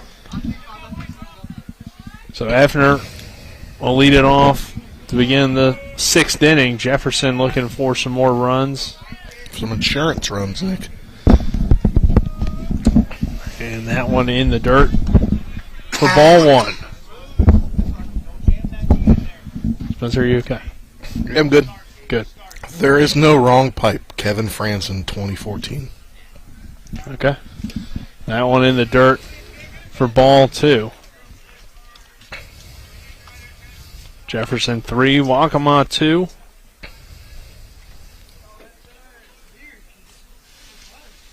You know, I took that off the top of my head. Yeah? And that year was correct. Well, I don't know what you're referencing. After the Nats won the NL East in 2014, they celebrated, and Kevin Franzen was being interviewed by Dan Kolkel on Masson, and he choked on some champagne, and he said, "There is no wrong pipe, Dan." All right. Well, thank you for that. 2-1, that one hit through into right field, and Hefner gets a leadoff single to begin the 6th inning. Noah Carter's going to pinch hit here for Daquan Shipe. Or not for Shipe, but for Cienfuegos. So he's now in the on-deck circle. Shipe at the plate.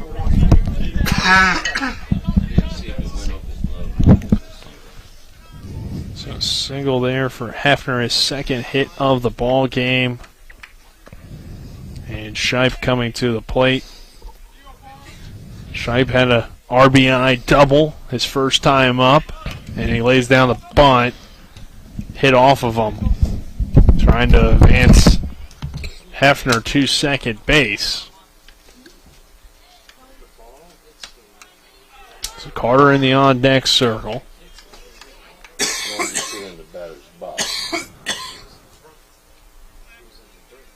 Shipe at the plate. And Hefner standing on first base.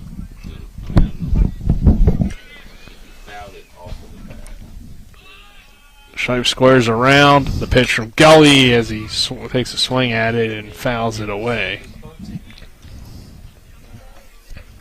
Trying to advance Hefner down to second, but now an 0-2 count. And we'll see how Shipe handles this. That first bunt probably would have been a good one, but it hit off of the body of Shipe, which caused it to be a foul ball. 0-2 count, 3-2 lead for Jefferson. High and inside. Hefner takes off for second. Throw a little bit behind the runner, and Hefner is in there with the stolen base. Nearly hit him in the top, near the helmet head area. And luckily, Shipe was able to get out of the way. Didn't we see that last night in the game here? Yes. Player did get hit in the helmet, but it was a curveball, so it really was not a huge deal. But Shipe will foul this one away. If you get hit, though, with that fastball, it's obviously very concerning. Even the curveball can be, but if you're hit on the right part of the helmet, no big deal. That's why you wear it. The helmet. Yeah. Protection. 1 ball, 2 strikes. Runner leads off of second is Hefner. Shipe at the plate for the Cougars, leading 3-2. The pitch to Shipe, bouncer in the dirt. Good eye by Daquan to hold back that swing. And bring the count even now. 2 balls, 2 strikes. Get over there, Nick. Yeah. Need some water? Yeah, probably at some point here, but I'll be all right. I think we're both about to not be able to finish. It's been a long day. It's been a lot of talking. 2 balls, 2 strikes. And that one gets Shipe looking for out number 3. Out number 1. Or out number, yeah. See, long day. Noah Carter coming to the plate, out number 1. Now you get your drink of water. Yep. Thanks for taking over the play-by-play of what I'm doing. Hey, we got to do that, right? I suppose the viewers or listeners they're really, like, why does he stop talking? Yeah. You could just fill in some information about Noah Carter, who comes to the plate here. He did hit a walk-off, a month ago against Martinsburg? Yep, in game 1 against the Bulldogs, it was a walk-off to win the game for Jefferson. Carter has provided a real solid bat for them at first base, but pinch hitting here for Cienfuegos. And most likely Cienfuegos will take back over at second. That pitch is high for a ball. It's a good opportunity for Noah Carter with Hefner standing on second base, 1 out. Getting late in this 2-0 count. Nearly 2 hours into this game. The pitch from Gully is in the dirt for a ball. Game this morning between Washington and McClancy didn't even last 2 hours. And it went into the bottom of the 7th inning. Yeah, it was a pitcher's duel on that one. This one, somewhat pitcher's duel, 3-2 score. Hefner leading off of first base. Gully delivers the pitch on 3-0. And Carter draws a walk on 4 pitches. Yeah, and great job by Carter there to draw that walk, get another runner on base. 1 out here, 2 on for Jefferson, and getting a courtesy runner. Those courtesy of Jason Barrett, conservative fighter for Jefferson and Berkeley counties. Well, we'll give it to Jason Barrett, but not really a courtesy runner. Cienfuegos just checking back in to run. Oh, yeah, you're right. But I didn't realize that. It's okay. I'm sure Jason Barrett appreciates that you're promoting him and mound visit here. He's got 20 days maybe till the primary on the 10th? I have no idea, if I'm being honest. But yeah, I think it was May 11th or something like that. May 10th. Yeah. So. Yeah. From what I remember from some of the ads I've heard. But Jefferson 3, Waccamaw 2, 1 out. 2 on now for the Cougars as Cienfuegos checks back into the game to run for Carter and take back over at second. Hefner standing on second base. Kinsler, who grounded out a bunt, or ran out a bunt for an infield single his last time up, comes to the plate, 1 for 2 in the ball game. I wonder if maybe we see something similar, even though there is 1 out already here. But Kinsler's ability. Well, the third baseman is playing up on the grass, or just off the edge of the grass in case, and the first baseman is in on the grass. So Kinsler will probably be given free reins to swing. I know he does bunt, but it goes foul. And now that they know that he's trying to bunt, I would expect to come in him to probably swing away here on 0-1. With 1 out, because the corners will be in. First baseman more down the line than he was previously. Third base still down at the same spot, the edge of the grass on the third base side. Hefner takes his lead off second. Gully delivers his 22nd pitch, and it's high and inside for a ball. 1 ball, 1 strike, 1 away. Jefferson 3, Waccamaw 2, top of the 6th inning. Final game for us today. We'll be back on at 10 a.m. tomorrow. Right after Eastern Panhandle talk. Sadly, no pregame. Martinsburg baseball in action. Here's the bunt from Kinsler, and it's a good dribbler, but it goes just foul down the line.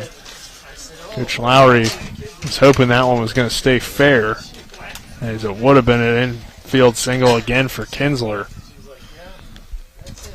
But instead, it's just a strike. So 1 ball, 2 strikes, 1 away. Now you get in the dilemma here, 1-2 count here with 1 out. Are you going to put the bat back down, or are you going to swing away? Or not swing away, hold it up to swing. Don't think with 2 strikes he'll bunt. But we'll see. Kinsler definitely has the ability to get 1 down for a hit. 1-2, 1 away, runner on second. The pitch, low for the ball, 2. Bailey in the on-deck circle. It's back to the top of the order if Kinsler can extend this inning. With 1 out, though, most likely see him anyway. 2-2. 3-2 lead for Jefferson. Kinsler hits it hard, but foul down the third baseline. continues to battle. This has been the trend for Kinsler this afternoon. So he's battled and either gotten hits or made the pitchers work. And Gully, pitch number 26. 2 balls, 2 strikes, 1 away. Delivers and just inside for ball 3. So a 3-2 count on Kinsler. Finally getting some relief from the sun, Nick. Yeah, sun going down here. Behind the trees there in at Warrior Field. Field side here in Pawleys Island, South Carolina. The next pitch. Foul tipped into the glove for strike 3. Down goes Kinsler. But Bailey will get a chance to hit with now 2 outs. And back to the top of the order will be Hefner staying on second base. And Cienfuegos down there at first. Connor Bailey at the plate now for the Cougars. 3-2 lead for Jefferson, 2 outs.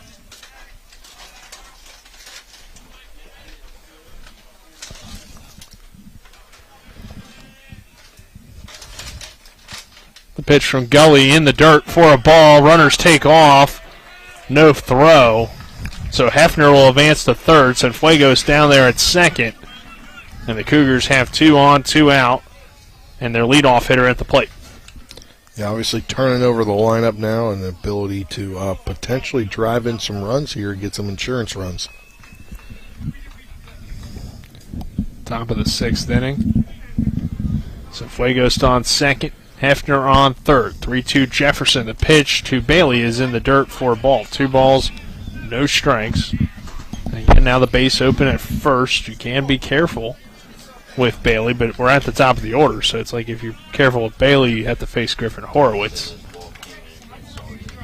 But that would force an out at any base. So 2 on, the 2-0. Bailey takes it for a strike, 2-1. Yeah, I mean, you have Horowitz up after him, so I don't necessarily know. It's going to be hard to pitch to him, or to not pitch to him, to put him on. Yeah, I would tend to agree with that. But currently you're only force out at first base. This one fouled away. So that is the one benefit if you were to put Bailey on, but now you've worked it back to 2 balls and 2 strikes, and that probably goes out of your head. Yep. 2-2, 2 outs, 1-run lead for the Jefferson Cougars. Top of the 6th inning between Jefferson and Waccamaw. The 2-2 just misses outside for ball 3. Yeah, full count coming up here, payoff pitch potentially. Bailey 1 for 2 in the ball game. Gully has now thrown 32 pitches in relief of Bobby. 3-2 ball game, 3-2 count, 2 outs. The pitch to Bailey, just chopped foul off the end of the bat as he went for the golf swing. Yeah, it moved our camera a little bit, but it went back to its place. He was just testing that out, maybe, see if it would end up where you put it, Spencer. I mean, it looks almost identical to where it was put. Bailey digs back in for the 3-2 with 2 outs. Gully delivers the 3-2. It's hit into shallow right. Foul. And goes foul.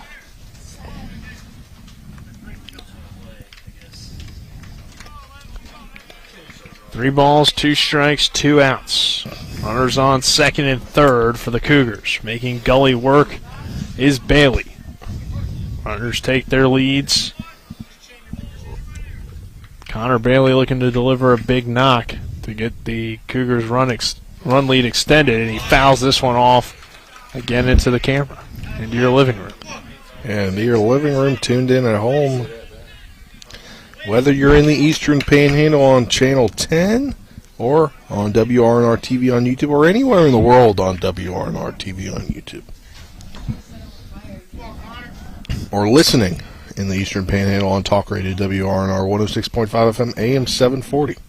And that pitch is high for ball 4. Connor Bailey now you load takes the walk, and the bases are loaded for Griffin Horowitz. You load the bases with one of the best bats in the Jefferson lineup up, and you don't have a free base for him to put him on. It's going to be a tough at bat. And Gully has now thrown a decent amount of pitches in relief, 36, and has really had to work for these last two batters. Horowitz fouls off the first pitch. Griffin Horowitz today, a double sacrifice and a flyout for him. 1 for 2 at the plate. Bases are juiced. Hefner on third, Cienfuegos on second, Bailey at first. Griffin Horowitz at the plate for the Cougars. A 3-2 lead for Jefferson, top of the 6th inning. The pitch to Horowitz in there for strike 2, right at the letters. So Horowitz finds himself behind. No balls and 2 strikes. Gully looks into his catcher, Clark. Kicks, deals, delivers on 0-2, and it's fouled back into the netting again. Into the camera again, in your living room. 3-2 lead for Jefferson. These Cougar bats continue to make Gully work in this 6th inning. Approaching 40 pitches for him in the ball game. And this pitch hit on the ground past the diving second baseman Nash. 1 run is in to score. The second one slides in. The third is not in time. And Jefferson scores 2.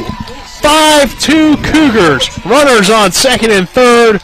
And that will bring Wabnitz to the plate with 2 outs. Yeah, it really opens this one up now. 5-2 here. Runner goes to second. And just 2 out. I mean, great 2-out hitting here by the Jefferson Cougars. And, what did I tell you, Nick? You're going to put him on to face Horowitz? That was maybe not the best decision. So the Cougars now, I don't think they were trying to put him on. No. At one point when it got to 2-0, I thought maybe you think about it because you then would have a force out at any base. But we'll have a pitching change as the Cougars now have 2 runners in scoring position. Wabnitz coming to the plate. We'll take a 60-second break. When we return, we'll continue this top of the 6th inning. Jefferson 5, Waccamaw 2. This is West Virginia High School Baseball on Talk Radio WRNR and TV 10. Hi, I'm Sally Hardy. I am asking you to re-elect John Hardy to the West Virginia House. John is my husband of 24 years and an amazing dad to our daughters. I am proud of this hardworking man who runs a successful business, gives back to the community, and is our valuable delegate. John Hardy is a man of values with a heart of service, and he cares about moving West Virginia forward. Re-elect my husband, John Hardy. Visit Delegate John Hardy on Facebook. Paid for by candidate. Life can get in the way these days. We all know that. Work commitments, social commitments, volunteer commitments, family commitments. You put your heart into all of it. You've got enough to worry about already. Your roof shouldn't be one of those things. Everything should just work. But when your roof is in need of an upgrade, you shouldn't have to worry about that either. Modern Renovations, your 4-state roofing solution. Reminding you that home is where the heart really is. And then you said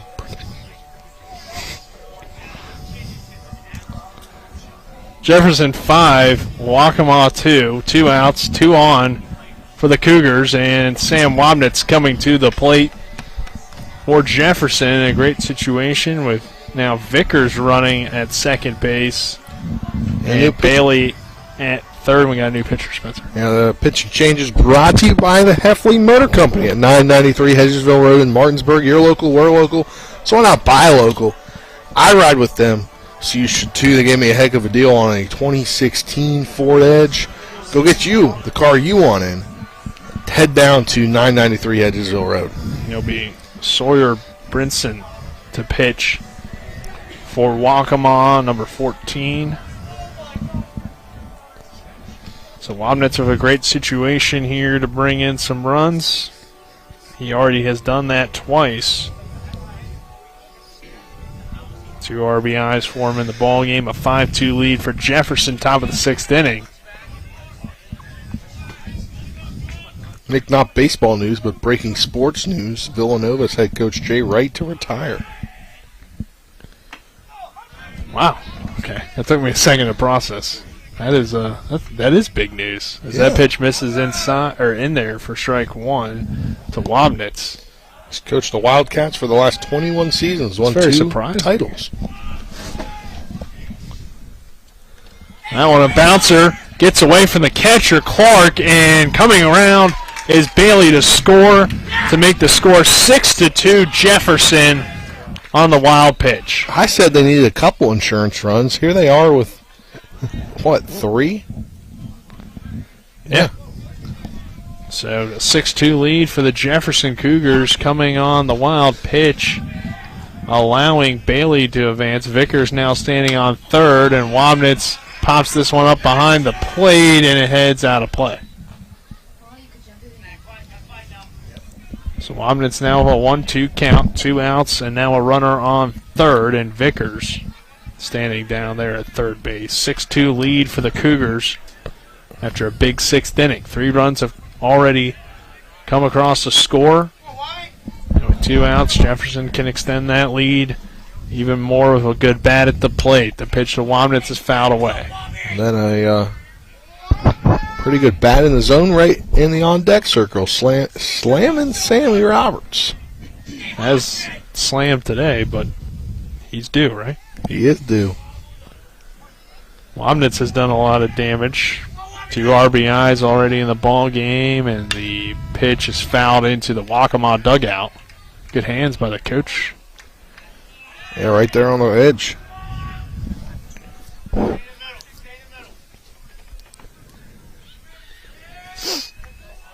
One, 2 outs, 6-2. Jefferson leading top of the 6th inning. The pitch from Brinson is fouled away again by Wabnitz. Yeah, Wabnitz just staying in this at bat. Seeing a lot of pitchers. Wabnitz is 1 for 3 at the plate. Runner on third is Vickers. Jefferson now leading by 4. The pitch to Wabnitz again fouled away. So Brinson comes in for Gully, who worked extremely hard this inning. And the Cougars keep making him work. Now with Brinson on the mound. 7-pitch at bat to Sam Wabnitz.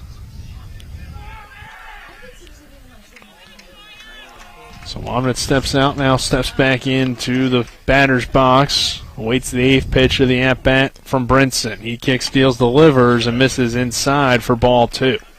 2 balls, 2 strikes, 2 away. Jefferson leading by 4 at 6-2 at the top of the 6th. The 2-2 pitch to Wabnitz. Wabnitz is high for a ball. 3 balls, 2 strikes. Yeah, Nick, just over the 2-hour mark here, 2 hours, 5 minutes so far here, just in the top of the 6th inning now. A whole inning plus to go. This has been a great inning for Jefferson. This one hit hard. That will get down. Foul. I got fooled by that 315 being in foul territory, not fair territory. There you go. I was yesterday as well. So Wabnitz continues to battle. This next pitch will be the 10th pitch of the at-bat. Vickers leading off third. Wabnitz at the plate. Roberts in the on-deck circle. The pitch from is hit hard into right field. That will get down for a base hit. And the Cougars score another. It's now 7-2 Jefferson in the top of the 6th inning. Sammy Roberts coming to the plate after Sam Wabnitz gets an RBI single to extend the Cougar lead to 5. Yeah, Cougars now on top by 5, Nick, and 4-run inning so far. Wabnitz fighting off on pitch 11. He gets himself an RBI single. So 7-2, Jefferson leading top 6, 2 outs. In a 4-run inning, pitch gets away from the catcher Clark on the wild pitch, or pass ball, depending on how they rule it. Wabnitz advances to second. Runner in count. scoring position now here for Roberts. The lights come on here at Waccamaw High School, Warrior Field. 1-0 count on Sammy Roberts. Roberts lines this one towards short. Gets underneath the shortstop Mabus glove, and the inning will continue on the error. And great job by Sammy there to get one, and just couldn't catch it there in the glove and throw it over. Yeah, Roberts has made a lot of contact today. Grounded out, fielder's choice, line out, and there an error will reach first base. And the defense and just pitching kind of falling apart as this one hit toward third.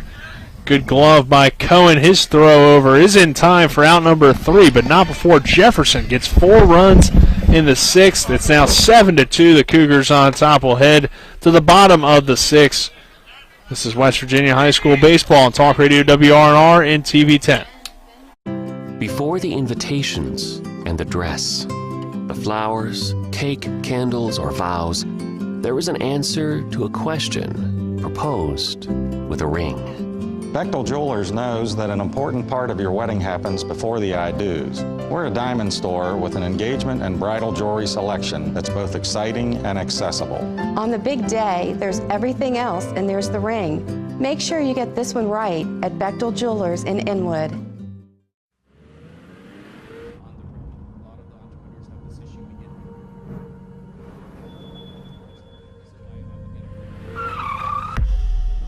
You've been in an accident. A distracted driver put texting over safety. Your injuries, loss of income, and medical bills can last a long time, even a lifetime. Our job is to try and secure justice that will protect you and your family for the rest of your life. Mansion Ferretti, when you need justice. Welcome back to Waccamaw High School. Jefferson 7, the Waccamaw Warriors 2. Bottom of the 6th inning. Nick Verzolini, Spencer Dupuis, happy to have you with us. Colin McLaughlin on camera. Avery Newport back in the studio doing a great job for us. As Jefferson leading 7-2. Bottom of the 6th inning. Griffin Horowitz remaining on the mound. It will be Clark, Mabus, Nash due up for the Warriors. Clark is 1 for 2. Mabus is 0 for 2. And Nash is 1 for 2. So far, 7, 8, 9 hitters for Waccamaw after a long top of the 6th inning for Jefferson, which 4 runs come across the score to extend the Jefferson lead to 5.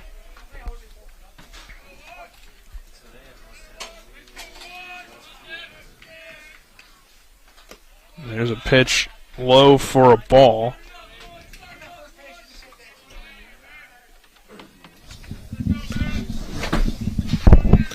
One-0 count here on Clark. The next pitch from Horowitz is a swing and miss, strike 1. 1 ball, 1 strike.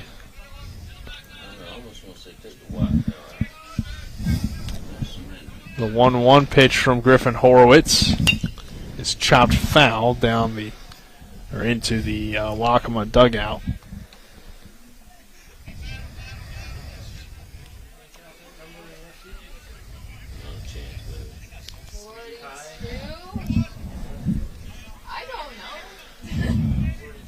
So 1 ball, 1 strike.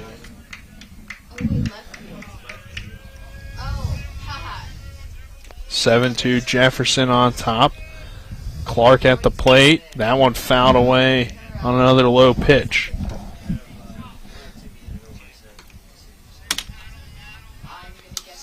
So 1 ball, 2 strikes now on Tim Clark. Battling at the plate against Griffin Horowitz. That one swing and miss, strike 3, drop 3rd strike. The throw down is in time for out number 1. Did you get the defensive changes there, Nick? Matt Vickers taking over in left now, it looks like, as he had pinch ran. So Vickers in left, Wabnitz in center, Shipe in right, and then Hefner down there at third, so Hefner comes Pavanel in from the outfield. Pavanelli moves to first. Roberts checks out. Hefner at third. Kinsler still at short. Cienfuegos back to second after being checked out for the pinch hitter, Noah Carter. So a lot of moves there for the Cougars. Mavis going to the plate. Yeah, so Sammy Roberts now out of the lineup altogether. Yep. Roberts was DHing, then he moved into first, but Jefferson going with more defense here with the 5-run lead, so Hefner coming into the infield where he's a little bit more comfortable, and Vickers going to the left. The 1-1 pitch in there for a strike. 1 ball, 1 strike. Or 1 ball, 2 strikes. Horwitz now up to 33 pitches on the afternoon. In relief of Day, and there's a swing and a miss for strike 30. The second drop, third strike, throw down to first is in time. Yeah, the Warriors now down to their final 4 outs. They'll bring Nash to the plate, the number 9 hitter in the lineup.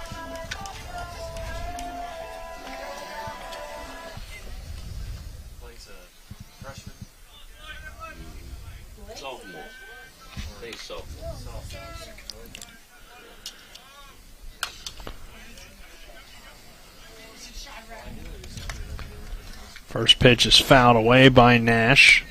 2 outs in the ball game. Jefferson on top by 5. It's 7-2.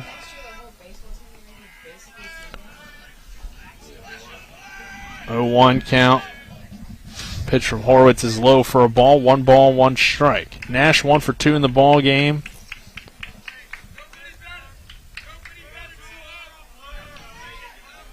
There's a 1-1 count here. Horwitz delivers the 1-1, swing and miss, strike 2. 1 ball and 2 strikes, 2 outs.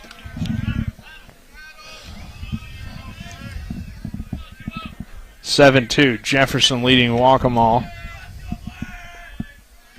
Horwitz looks into his catcher, delivers the pitch low for ball 2. 2 balls, 2 strikes, 2 away. No runners on for Waccamaw. Horwitz takes a breath, delivers the pitch, fouled back into the netting. Count remains even at 2 balls and 2 strikes. Again, into your living room there. This camera gets back to its normal position. Gets a lot of action, Spencer. 2 balls, 2 strikes, and that pitch taken outside for ball 3. So full count on Nash, the number 9 hitter, extending this at-bat against Griffin Horwitz, who just threw his 40th pitch in relief. Pitch number 41 is popped up toward third, and chasing it down is Vickers, but he can't get there as it goes foul.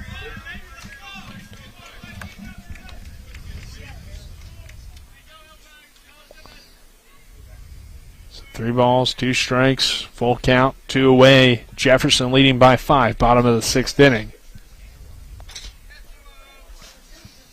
Horwitz looks in to Bailey. Delivers the 3-2. Popped up again, foul. Great at-bat here from Nash. To at least give Horwitz a lot of pitches to throw. We'll see if he comes out for the 7th or not, presuming he gets this out here, and that one's lined into left field. Nash with a 2-out single. And Nash now with 2 hits on the afternoon from the number 9 guy. Yeah, if you're the Warriors here, you need that. You're down now 5 in this inning. You got 4 more outs to deal with. So I'll bring Gallagher back to the plate, back to the top of the order. Gallagher is 0 for 2, but he scored a run. First run of the ball game after being hit by a pitch back in the 1st inning, and he fouls this one away. Go down, no balls and 1 strike. So Ethan Hall might be an option for Jefferson in the 7th, with Horwitz approaching 50 pitches. Again, we'll see what Coach wants to go with, as still got to get out of this inning first, and that one hits the zone for strike 2. Nash takes his lead off first base. Ball hit on the ground, stopped by Horwitz. It'll be a tough play. Horwitz turns, and Pavanelli can't get the scoop at first base, so runners on first and second. And I think it's just in Griffin Horwitz's nature as a third baseman to play that ball. Yeah. Because honestly, I think Kinsler probably gets to it and makes that throw a little bit better. He still could have got him, but Pavanelli couldn't really make the scoop. So runners on first and second, and Nash and now Gallagher taking over at running at first base. That one fouled away by Cohen. Cohen on the night room again. Struck out once, singled once, and grounded out once. So 1 for 3 is Cohen. 48 pitches now for Horwitz, and he delivers this one. It's swing and a miss for strike 2. Nice off-speed pitch from Griffin Horwitz. So runners on first and second for the Warriors. 0-2 pitch. Swing and a miss, strike 3. Griffin Horwitz gets the strikeout. We'll head to the 7th. Jefferson 7, Waccamaw 2. This is West Virginia High School Baseball on Talk Radio WRNR and TV 10. Heffley Motor Company, just off I-81 at 993 Hedgesville Road, is a family-owned and operated business providing the Eastern Panhandle with the highest quality pre-owned vehicles and customer service since 1997. Heffley is a pre-owned Carfax Advantage dealer. We're proud to be your partner, serving the community. You're local, we're local, so why not buy local? Call us at 304-267-7172 or see us at 993 Hedgesville Road. And if you want to sell your car, we buy cars too. Check us out at Heffley.com. Heffley Motor Company, a nice place to do business. Not sure where to go or who to trust with your flooring project? And start with Trips Flooring, proudly serving the area for more than 25 years, specializing in floor sanding and refinishing, along with installation of new flooring, including hardwood, tile, vinyl, laminate, carpet, and the hottest trend in flooring, luxury vinyl, tile, and luxury vinyl plank. Are you on a budget? Check out their warehouse, cash and carry, or call 304-229-7009, or visit them online at tripsfloorsanding.com. I don't know. Okay. Welcome back here to Warrior Field here, the top of the 7th inning now. Jefferson getting ready to bat. But there's been another pitching change. Those brought to you by the Heffley Motor Company at 993 Hedgesville Road in Martinsburg. You're local, we're local, so why not buy local? I ride with them, so you should too. Back to Nick with play-by-play. Yep, new pitcher for Waccamaw. Jefferson leading 7-2 as we begin the top of the 7th. And it's in a good place in the lineup. Usually when Hefner leads things off here as the bottom of the order, and Hefner, Shipe, 6, 7, 8 guys, and Cienfuegos, or what was Carter last half inning, those guys got a rally going last inning, and we'll see if they can do it here again. As 7-2. Shipe's trying to talk to us. He's trying to have a conversation with us. He's trying to hype it up that he's trying to hype up his start tomorrow. So it better be a good one for the Cougars. And now he walks away. Hey, well, he's going to lock in. I mean, he's going to lock in. He's got an at-bat coming up here. He's got a plate appearance here coming up in one at-bat. We need Daquan Shipe to get a player of the game so we can get a post-game interview with him. He sounds like he's a character, right? Hey, yeah. I mean, I had a conversation with him last night. I know he was talking to Tripp one time after a game about his one hit, his double. He was really excited about his double. Hey, yeah, I remember that through the window. So, Jefferson bringing Hefner to the plate.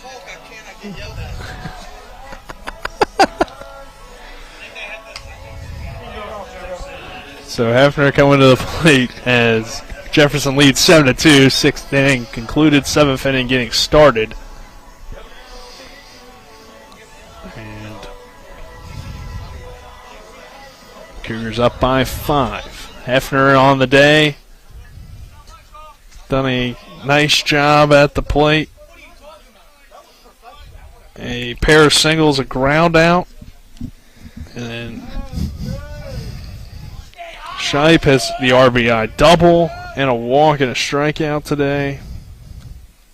And Hefner pops this one up into center field. The two fielders run into each other. Hefner is going to take off for second, third. That's an out. They are going to say he caught the ball, so Hefner rounding all the way to home, but it is an out. And that's never a good sight there in center, as it looked like. Hey, Hefner wanted to get a workout in, so he ran around the whole bases. Well, if it wasn't caught, I mean, the run would count, but obviously it was caught for the out. So Gallagher, and it looked like Yonker ran into each other there in left center field. And this might be a while, depending on how they're doing out there in left center field. Looks like everybody's standing now, so that's a good sign. Yeah. It's just, neither guy was able to call the other off. And it appears now everything is good out there in left center field.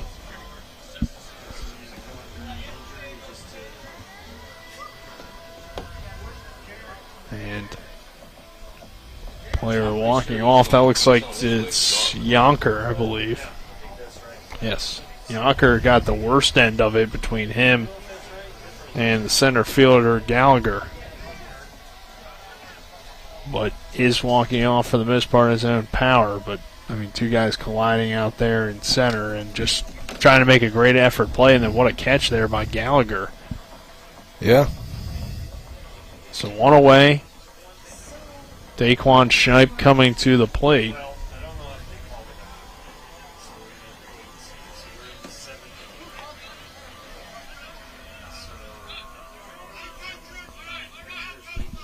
Well, we got some action over there between Coach Lowry Sr. and the other coach yelling at each other.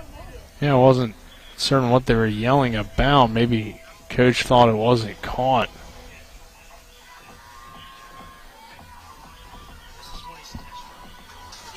Not certain what is the frustration, but Yonker checking out. Shipe hitting at the plate now for the Cougars. Blake Nash moves to the left field. They got a defensive replacement coming in to take over at second. Didn't hear who it was. So it looks like it was an out, and a great catch by Gallagher, and Shipe will come to the plate, and obviously Yonker, hope everything's good with him as he collided with his teammate. So Shipe will come to the plate with one away. What are you doing, left fielder? And Shipe takes the first pitch low for a ball.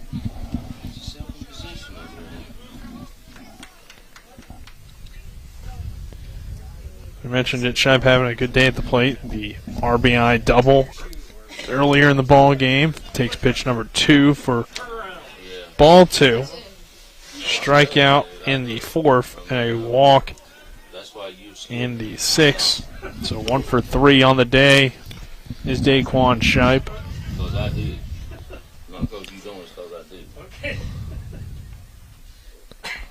As he awaits the 2-0 pitch, and Shipe takes a big swing and a miss for strike 1. It's a 2-1, 1 out.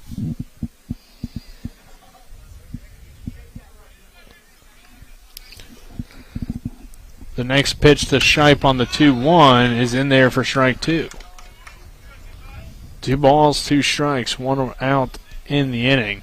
Top of the 7th, Jefferson 7, Waccamaw 2. The next pitch to Daquan Shipe is a bouncer in the dirt for ball 3. Yep, 3-2 count here. 1 out. I'm sorry, 2-2 count. So 2 balls, 2 strikes. Shipe at the plate. 1 away. The pitch is low. And we were right originally, Spencer. It is 3-2. I looked at the scoreboard.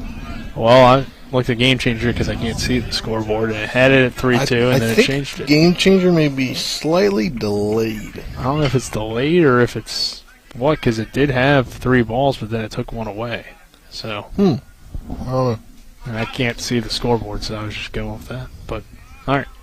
Shipe takes first on the walk. I'll second pick you walk up. of the day. I'll be like a teammate. I'll pick you up. We're teammates here, Nick. Isn't that kind of your job already? Yeah, I'm picking you up when I can. I appreciate was giving you the number, and you didn't believe me. I mean, I believed you. I just didn't know if you were just going based off what I said or what you saw. So I'll trust you better next time. Cienfuegos to the plate, and he swings and misses for strike 1. 1 ball, 1 strike. Is that correct? Thank you. On Cienfuegos with Shipe on first base. The 1-1 pitch to Cienfuegos is inside for a ball, and then hit him. So Cienfuegos reaches first, and the Cougars again threatening with runners on first and second. And Kinsler coming to the plate.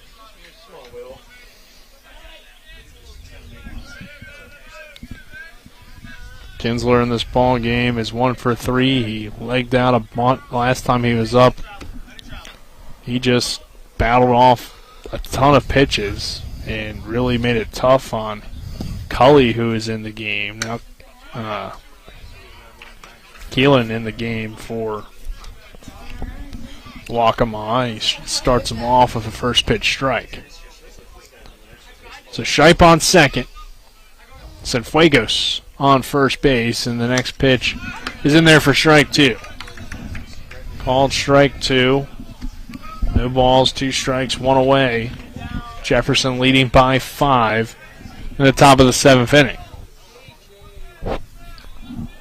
Kinsler ready for the next pitch. Low at just below the knees for ball 1.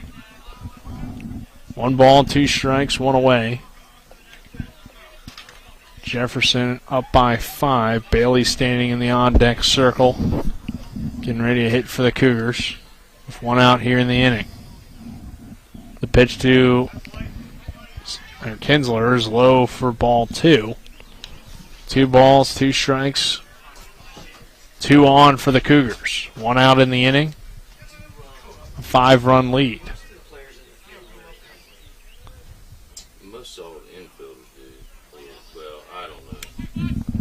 Kinsler awaits the 2-2 pitch. Swing and a miss, strike 3. Down goes Kinsler. And that will bring Connor Bailey to the plate.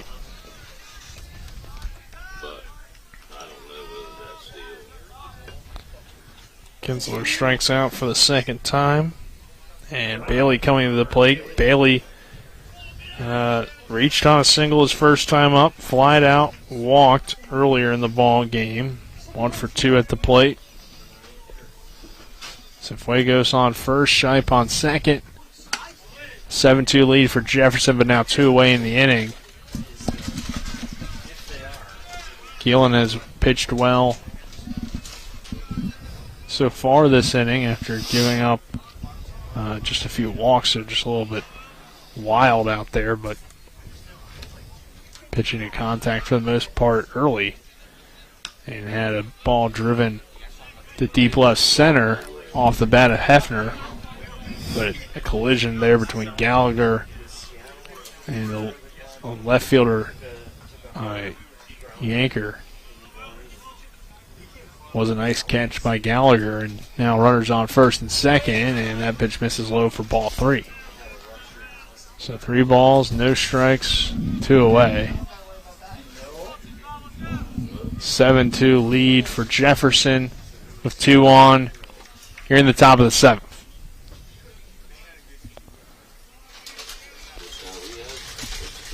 The 3-0 to Connor Bailey is inside for ball 4, so the bases are loaded for Griffin Horowitz. Yeah, I walked him again. Now bases loaded, as you just mentioned. And didn't we just have this last inning?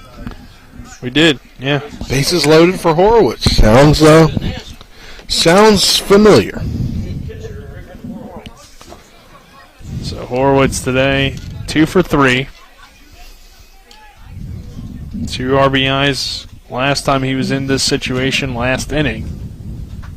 And the first pitch to Horowitz is high for a ball, 1-0 count.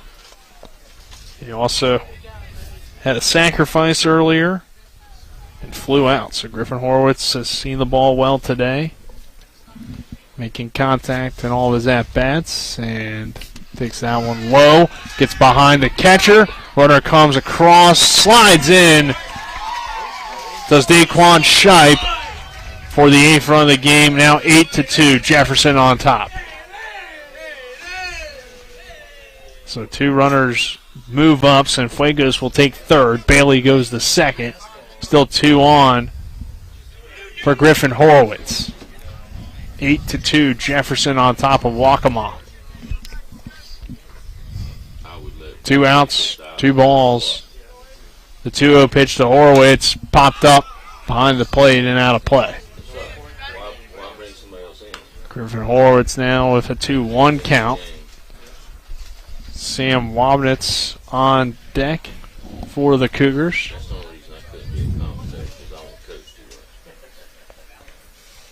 The 2-1 pitch to Horowitz is lined into center field, and under it is Gallagher for out number 3. So we head to the bottom of the 7th. Jefferson gets another insurance run. It's Cougars 8, Waccamaw 2. This is West Virginia High School Baseball on Talk Radio WRNR and TV 10.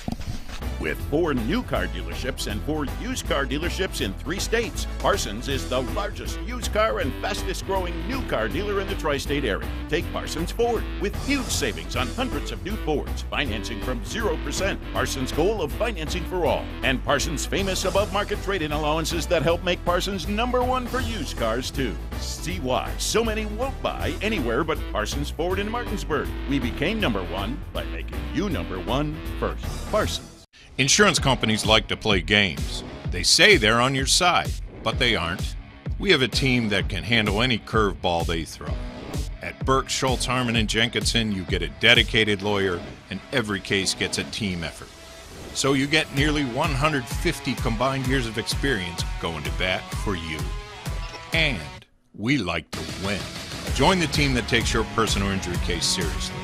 Burke, Schultz, Harmon, and Jenkinson. We play hardball. We welcome you back to Waccamaw High School. Jefferson 8, Waccamaw 2.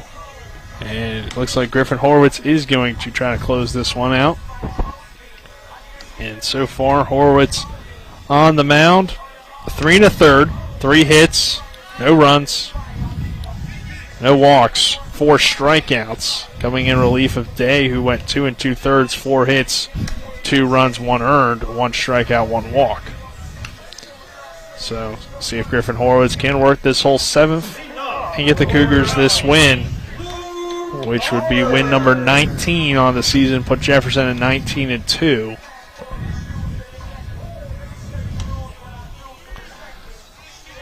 And due up is the middle of the order for Waccamaw, Alford,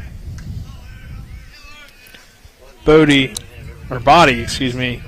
and Pico. Yeah, 51st pitch now from Horowitz. And that one hit on the ground toward second, or toward first, I should say, and Povinelli able to step on it Now for out number 1. Final 2 outs now is Waccamaw. It'll be Cy Body to the plate. Body was hit by a pitch his last time out, has an RBI single and a ground out so far on the day.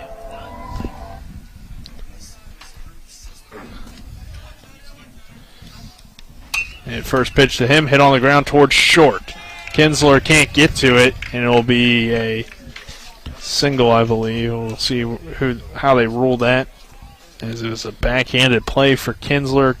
Could be ruled an error as well, but either way, Body on first.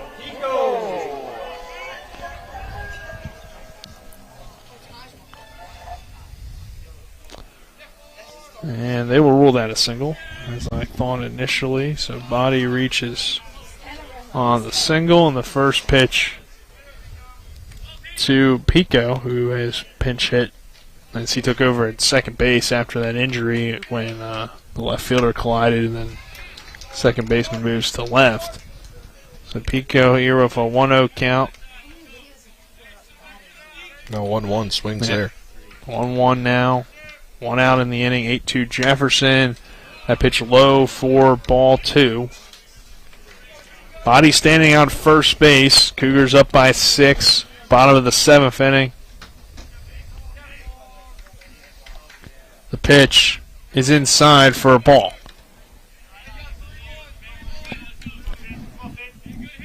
2 balls, 1 strike, 1 out. Jefferson 8, Waccamaw 2. Body on first base. That one hit on the ground, hit towards short. Kinsler will throw to second for 1. They're going to say he's off the bag, so unable to get the out. And now runners on first and second. Still has a 1 out. Still the double play is set up here. So Pico will reach on the fielder's choice. And that will bring Darden to the plate. Not an error? Came off a bag? Yeah, I guess you're right. That would be an error. Now, fielder's choice. I was right. Trust me, Spencer. I guess it was just choice to throw there, and then you can get a foot on the bag. So first pitch is a called strike. 0-1 count. The next pitch is fouled away, 0-2. Darden in this ball game walked earlier, grounded out. He is 0 for 2 at the plate. Battling here on an 0-2 count. Horowitz looks in to Bailey. Runners take their leads. Horowitz delivers and misses outside for ball 1.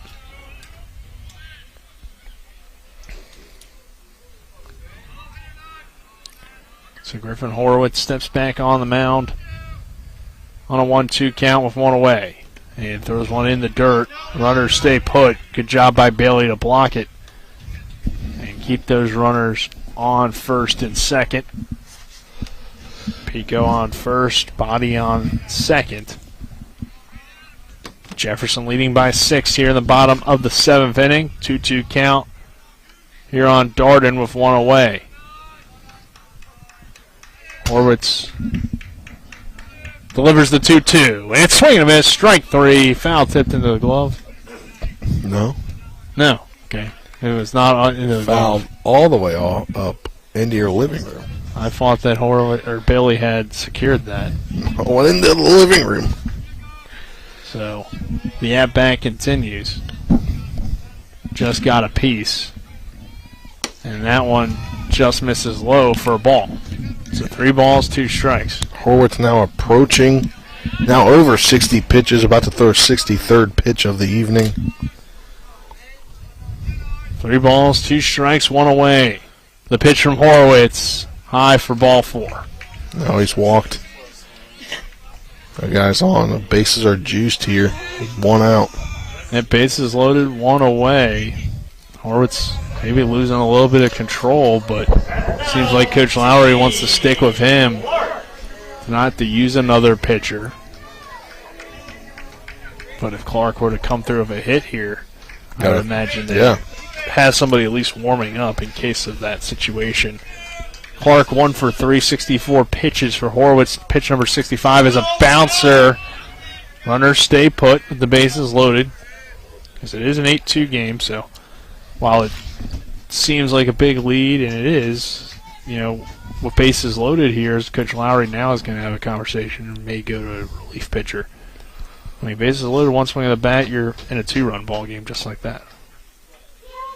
So anything could happen here, and we'll see if this does hit for Horowitz. Maybe Coach Lowry's just giving him some advice because it almost seems like he's aiming a little bit, maybe, to me. I don't know. It just seems like he's overdoing it maybe a little bit on the mound. It doesn't look like he's taking the ball as he brought the whole infield in. I think he's trying to get himself a double play maybe. That would end this ball game and give Jefferson the 8-2 victory. 1-0 count on Tim Clark. Body on third.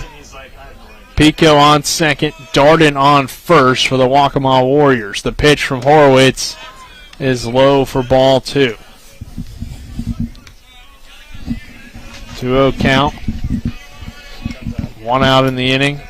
Bases loaded, 8-2. Pitch from Horowitz, fouled away. So 2 balls and 1 strike. 1 out, bases are loaded. Jefferson leading by 6.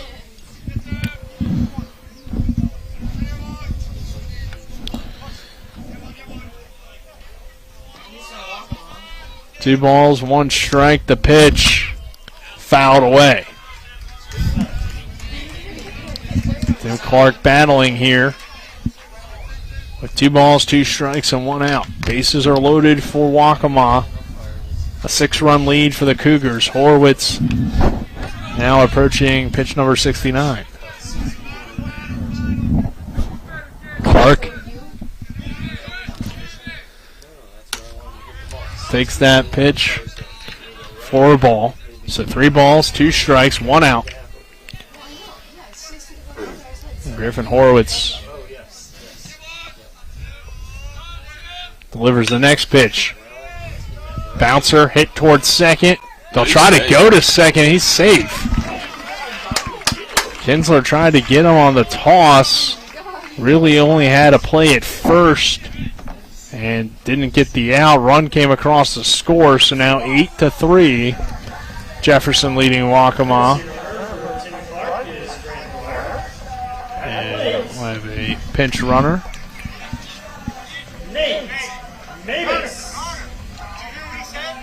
Error allows Clark to reach.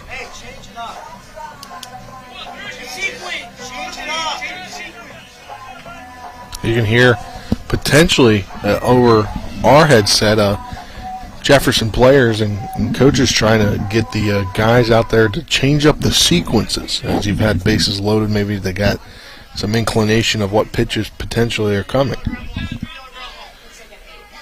Horowitz has gotten several ground balls, but the defense behind him haven't been able to double him up to get out of this inning. So the bases are still loaded, 8-3. That one popped foul and out of play. Had a few opportunities to get those double plays. 8-3, 0-1 count, 1 out in the inning.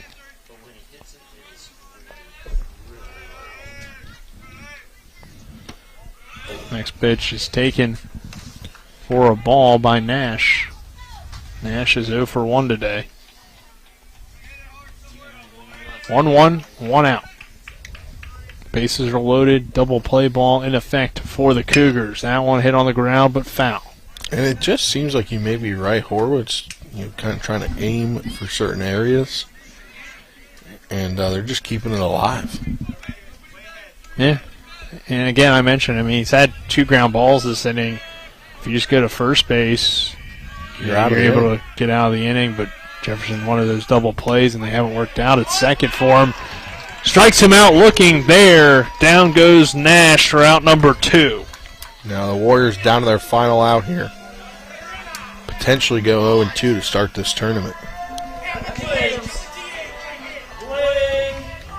So I'll bring Blake Nash to the plate.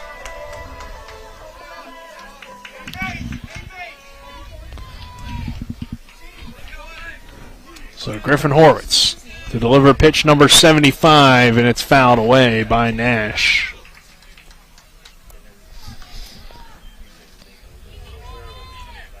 The ball's 1 strike, 2 away. Cougars leading by 5, bottom of the 7th inning, 8-3. Bases are loaded, though, for Waccamaw, so it's still anybody's ball game. The pitch misses outside for ball 1. 1-1 count. Nash is 2 for 3 today, out of the 9-hole for the Warriors. That pitch fouled away.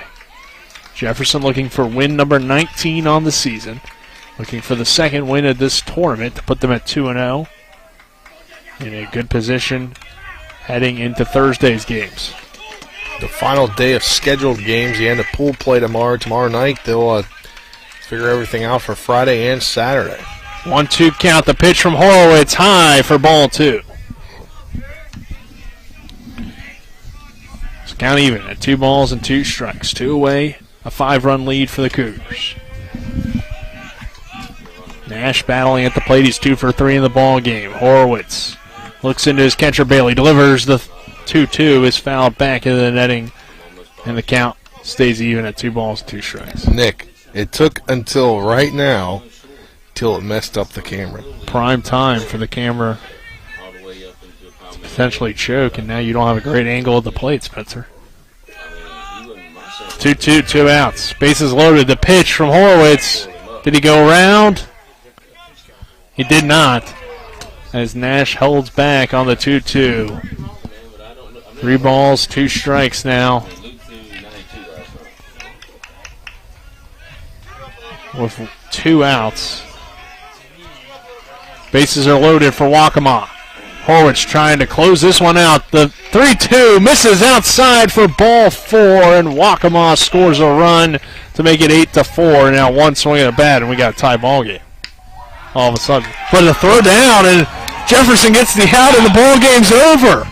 A base running mistake down at second by Clark, and the Cougars win it 8-4 over Waccamaw in a wild ending. I was ready to move on. Yeah, I was asking Colin to go fix the camera because I figured it was going to be the next batter, and all of a sudden, just a base running error ends the ball game. And Jefferson now 1-1 in this tournament, like Martinsburg. So Jefferson wins 8-4. We will take a 3-minute break. On the other side of that break, we'll have the Palace Lounge post-game show. This is West Virginia High School baseball at the Mingo Classic on Talk Radio WRNR and TV 10.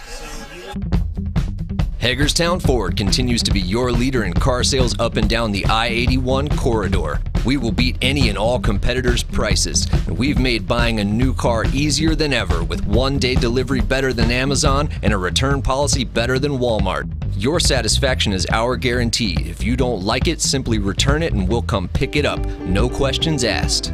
Why would you shop anywhere else? At Hagerstown Ford, we take great pride in our community and supporting our local student athletes. That's why Hagerstown Ford is the official car dealership of Shepherd Rams quarterback Tyson Bagent. Our remote buying process has made new car shopping so easy, you'll never even set foot in a dealership. Simply go to HagerstownFord.com and click on the car you want to buy it, or use the Axle Auto app. It's that easy. You can order your new car on any device. Go to HagerstownFord.com and get your new car signed, sealed, and delivered from Hagerstown Ford. When will I be able to retire? How do I make the most of the money I have? How do I leave a lasting legacy to my loved ones? I'm Philip McCoy, financial advisor with the Mirius Group, a private wealth advisory practice of Ameriprise Financial Services Incorporated. Call us today at 304-263-4343 to help you make the most of your financial future. Our office is located at 1270 Winchester Avenue, Martinsburg, West Virginia. Ameriprise Financial Services Incorporated, member FINRA and SIPC. Hi, this is Rob Mario. Larry DeMarco, broker of Modern Realty Results, believes he has some of the best real estate agents in the Eastern Panhandle. Agents at Modern Realty Results have years of experience and knowledge of the local real estate market. Agents within the office work as a team to provide quality customer service. We strive to always ensure client satisfaction through handling every transaction with honesty and integrity, all while offering competitive rates. Modern Realty Results is veteran-owned and managed. Please call 304-262-4222, modernrealtyresults.com.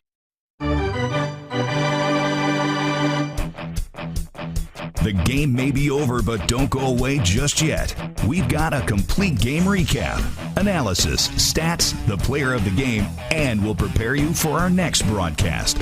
All on the postgame show. Today's game broadcast has been brought to you by Cody's Auto Body, Laddie's Bar and Grill, Trips Flooring, The Mortgage Center, Gary Kelly Allstate Insurance, Burke, Schultz, Harmon, and Jenkinson, the Heffley Motor Company, the Palace Lounge, Farmers and Mechanics Insurance Companies, Milestone Realty, and by WVU Medicine, Berkeley and Jefferson Medical Centers. So let's return to the field and rejoin our Talk Radio WRNR broadcast team. And with the win, 8-4 over the Waccamaw Warriors. McPherson Spencer Dupuis here on the Palace Lounge post-game show. The Palace Lounge is located on Edwin Miller Boulevard in Martinsburg with a full lunch and dinner menu with daily specials and a clean, comfortable atmosphere. Check out the menu on the Palace Lounge Facebook page. We'll get into your game summary. Waccamaw took the early 1-0 lead at the end of the first inning. The Cougars answer with one in the second, one in the third. Waccamaw would then come back to score one in the bottom of the third to make the score 2-2. Fourth inning, no runs were scored. Fifth inning, Cougars add another run to take the lead at that point, 3-2, and then that huge sixth inning really sealed the deal for Jefferson. 4 runs come across the score in the sixth, building the lead to 7-2. Jefferson at that point, seventh inning, Cougars get another run, go up 8-2, but 2 from Waccamaw make it interesting there at the end. It would have been bases loaded, an 8-4 ball game, but the runner started to lean toward third, and Jefferson throws down, gets the out at second base to end the ball game in kind of a crazy fashion. So that is your game summary, brought to you by the Farmer and Mechanics Insurance Company. When it comes to your home, auto, farm, or business, they're trusted, reliable, and experienced. Call them at 304-263-0809 and go to fmiwv.com. We'll now get into your game stats and player of the game. We'll start with the victorious Jefferson Cougars. Bailey goes 1 for 2 at the plate. Horowitz 2 for 4, 2 RBIs today. Wabnitz 2 for 4, 2 RBIs for him as well. Roberts with an 0 for 4. Bobanelli with 0 for 4, but Hefner goes 2 for 4. Shipe goes 1 for 3 with an RBI double. And Kinsler at the bottom of the order goes 1 for 4 with a run scored for him. Daig works 2 2/3, 4 hits, 2 runs, 1 earned, 1 walk, 1 strikeout. Griffin Horwitz on the mound, 4 1/3, 4 hits, 2 runs, 2 earned, 2 walks, 5 strikeouts for him. For Waccamaw, Gallagher 1 for 3, Cohen 1 for 4, Alford 1 for 4, Body 2 for 3, Yonker 0 for 3, Clark 1 for 4, and Nash 2 for 3 on the mound for them. Body got the start. He worked 4 1/3, 6 hits, 3 runs, 2 earned, 3 strikeouts, 1 walk. Gully 1 1/3, 4 runs, 4 earned, 2 walks, 2 strikeouts. Brinson 2/3 innings worked, 1 earned run, 1 walk, and Keelan comes out and gets the final 2/3. So those were your game stats, brought to you by Chris Ross and the Milestone Real Estate Group at Keller Williams. Buying or selling a home, call 304-579-7349 or go to callchrisross.com. And Spencer, who is your player of the game today? I think that's an easy one, Nick. It's got to be Griffin Horowitz. Had a heck of a day at the plate. Came in to pitch after a not so great, not up and down start for sure. Up and down start. Not a bad start, but not a great start from Day. And he came in and went the rest of the way, and he continued hitting and doing what he does best, and get some RBIs, get some ribbies. Yep, 2 for 4 at the plate, 1 run scored, 2 RBIs for Griffin Horowitz, and then on the mound, as I mentioned, 4 1/3, 4 hits, 2 runs, 2 earned, 2 walks, but 5 strikeouts to help lead Jefferson to their 19th win of the year, to put them at 19-2 in their second win in the Mingo Bay Classic Tournament. Final day of pool play is tomorrow. We get started at 10 a.m. as that was your WV Medicine Player of the Game, brought to you by WV Medicine, Berkeley, and Jefferson Medical Centers, leading healthcare here and everywhere. But as I mentioned, final day of pool play tomorrow. We will be on the air at 10 a.m. for Martinsburg baseball action.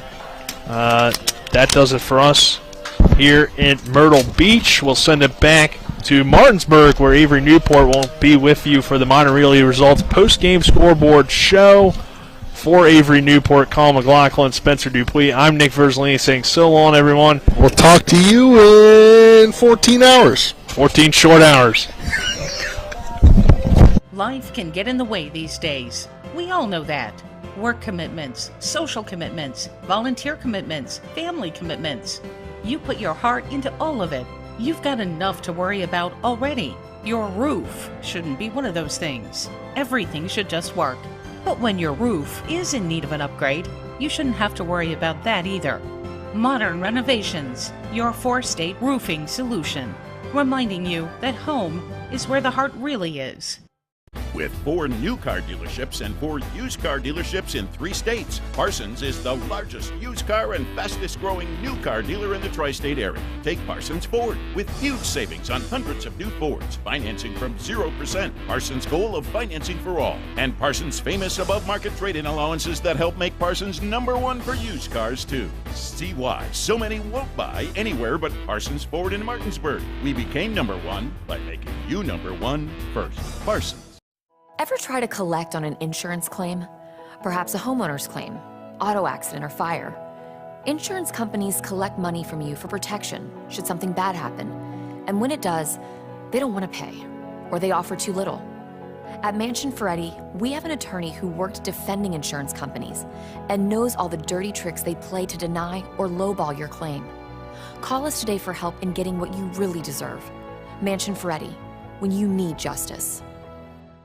Finding the right home can be a tough decision, but finding the right lender doesn't have to be. With 32 years of experience, the Mortgage Center knows how to find the right loan for you that requires little or no money down. The Mortgage Center's mobile-friendly website makes the application process quick and stress-free. And as always, you'll want to get pre-approved before you contact any real estate agent or builder, whether you're purchasing or refinancing. Call the Mortgage Center at 304-267-9040 or visit mortgagefinancing.com today.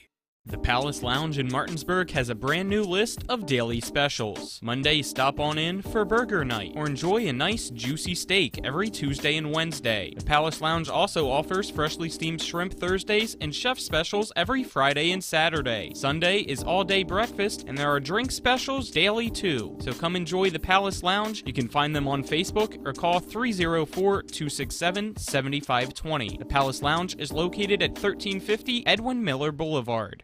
Are you at risk for a heart attack or stroke? WVU Medicine would like to remind you it's important to recognize the signs and symptoms so you can seek medical attention fast. The acronym FAST stands for F, face drooping, A, arm weakness, S, speech difficulty, and T, time to call 911. If you are having a stroke, get medical attention right away. Immediate treatment may decrease the risk of disability and prevent death. This important message is brought to you by WVU Medicine.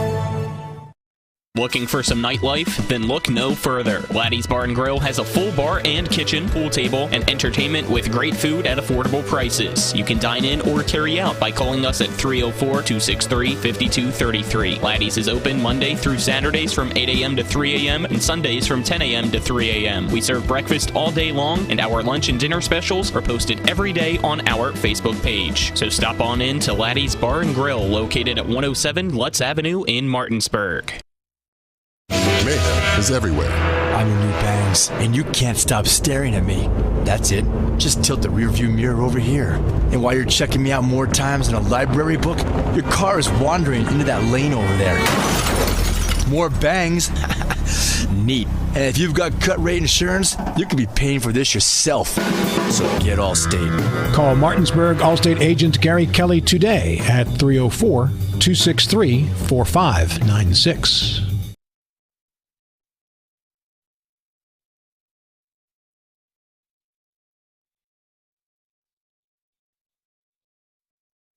Good evening, everybody, and welcome inside the Talk Radio WRNR studios for the Modern Realty Results post-game scoreboard show, brought to you by Modern Realty Results. Larry DeMarco and his experienced team handle each and every transaction with honesty and integrity. Go to modernrealtyresults.com for more. My name is Avery Newport. If you were just watching that previous game, you saw a barn burner there between Waccamaw and Jefferson. 8-4 was the final score there. The Jefferson Cougars getting the win over the Waccamaw Warriors. To conclude our coverage of the Mingo Bay Classic today, tomorrow we got 2 games on the docket at 10 a.m. sharp. We will cut to McClancy and Martinsburg right out of Eastern Panhandle Talk.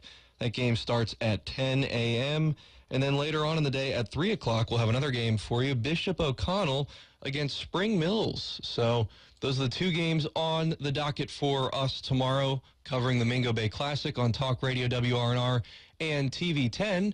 Now let's get into some scores here around the professional sports world. In the NBA, the playoffs are underway tonight. 3 games in action, 2 of which have started.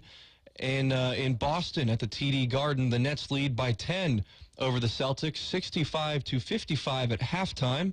With 2 minutes and 50 seconds left in the first quarter, the Raptors lead the 76ers by 6, 21-15. That game is over on NBA TV. And then the Bulls-Bucks game 2 of that series, will begin at 9:30 on TNT. So those are your NBA scores for tonight. Now let's switch over to Major League Baseball. Lots of games are in action right now. We'll start with a regional team. The O's in the Bay taking on the Oakland A's. They lead 1-0 at the top of the 8th inning. At the bottom of the 8th inning, the Guardians lead the White Sox 2-1. At the end of 5, the Angels holding a commanding 6-0 lead over their divisional rivals, the Astros. At the bottom of the 6th inning over in Detroit, the Yankees lead 3-1 over the Tigers. Marlins and the Cardinals are currently scoreless at the bottom of the 6th inning down there in South Beach. At the bottom of the 4th inning, the Diamondbacks have an 8-0 lead over the Nationals. We will switch over to that game on Talk Radio WRNR as soon as I'm finished here. So don't go anywhere, folks. If you're listening on radio, we'll switch to that game shortly. Now, in the bottom of the 4th inning over in New York, the Giants have a 5-0 lead over the Mets. In the top of the 4th inning, in an AL East rivalry game, the Blue Jays leading on the road over the Red Sox 5-1. The Tampa Bay Rays have a commanding 8-2 lead over the Chicago Cubs at the top of the 6th. At the bottom of 2 innings, the Royals hold a slim 1-0 lead over the Minnesota Twins. And there's one game that is yet to start, the Rangers and Mariners from Seattle. That game will start at 9:40. So that's a roundup there of your Major League Baseball games in action. Over in the National Hockey League, all 4 of these games have yet to start. The Stars and Oilers, first puck drop will start at 8:30 there. Almost said first pitch. Wrong sport. 8:30 start time for Stars and Oilers. The Chicago Blackhawks and Arizona Coyotes will begin play at 10 p.m. on ESPN+. The Washington Capitals will play against the Vegas Golden Knights, also starting at 10 on ESPN+, and another game beginning at 10 between the Avalanche and the Kraken. So those are your 4 games in the NHL tonight. So that will do it for the Modern Realty Results Scoreboard Show. Thank you all so much for tuning in to today's coverage of the Mingo Bay Classic here on Talk Radio WRNR and TV 10.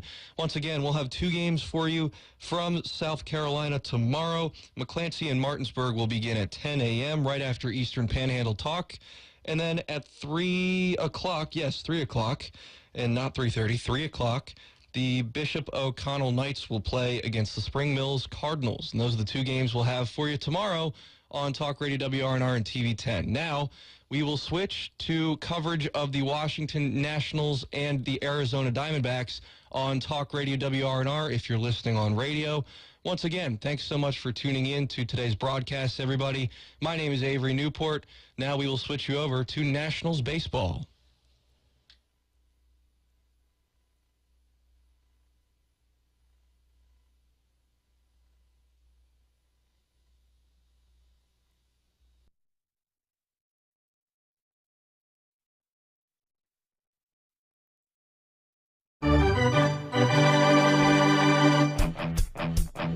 You've been listening to West Virginia High School Baseball.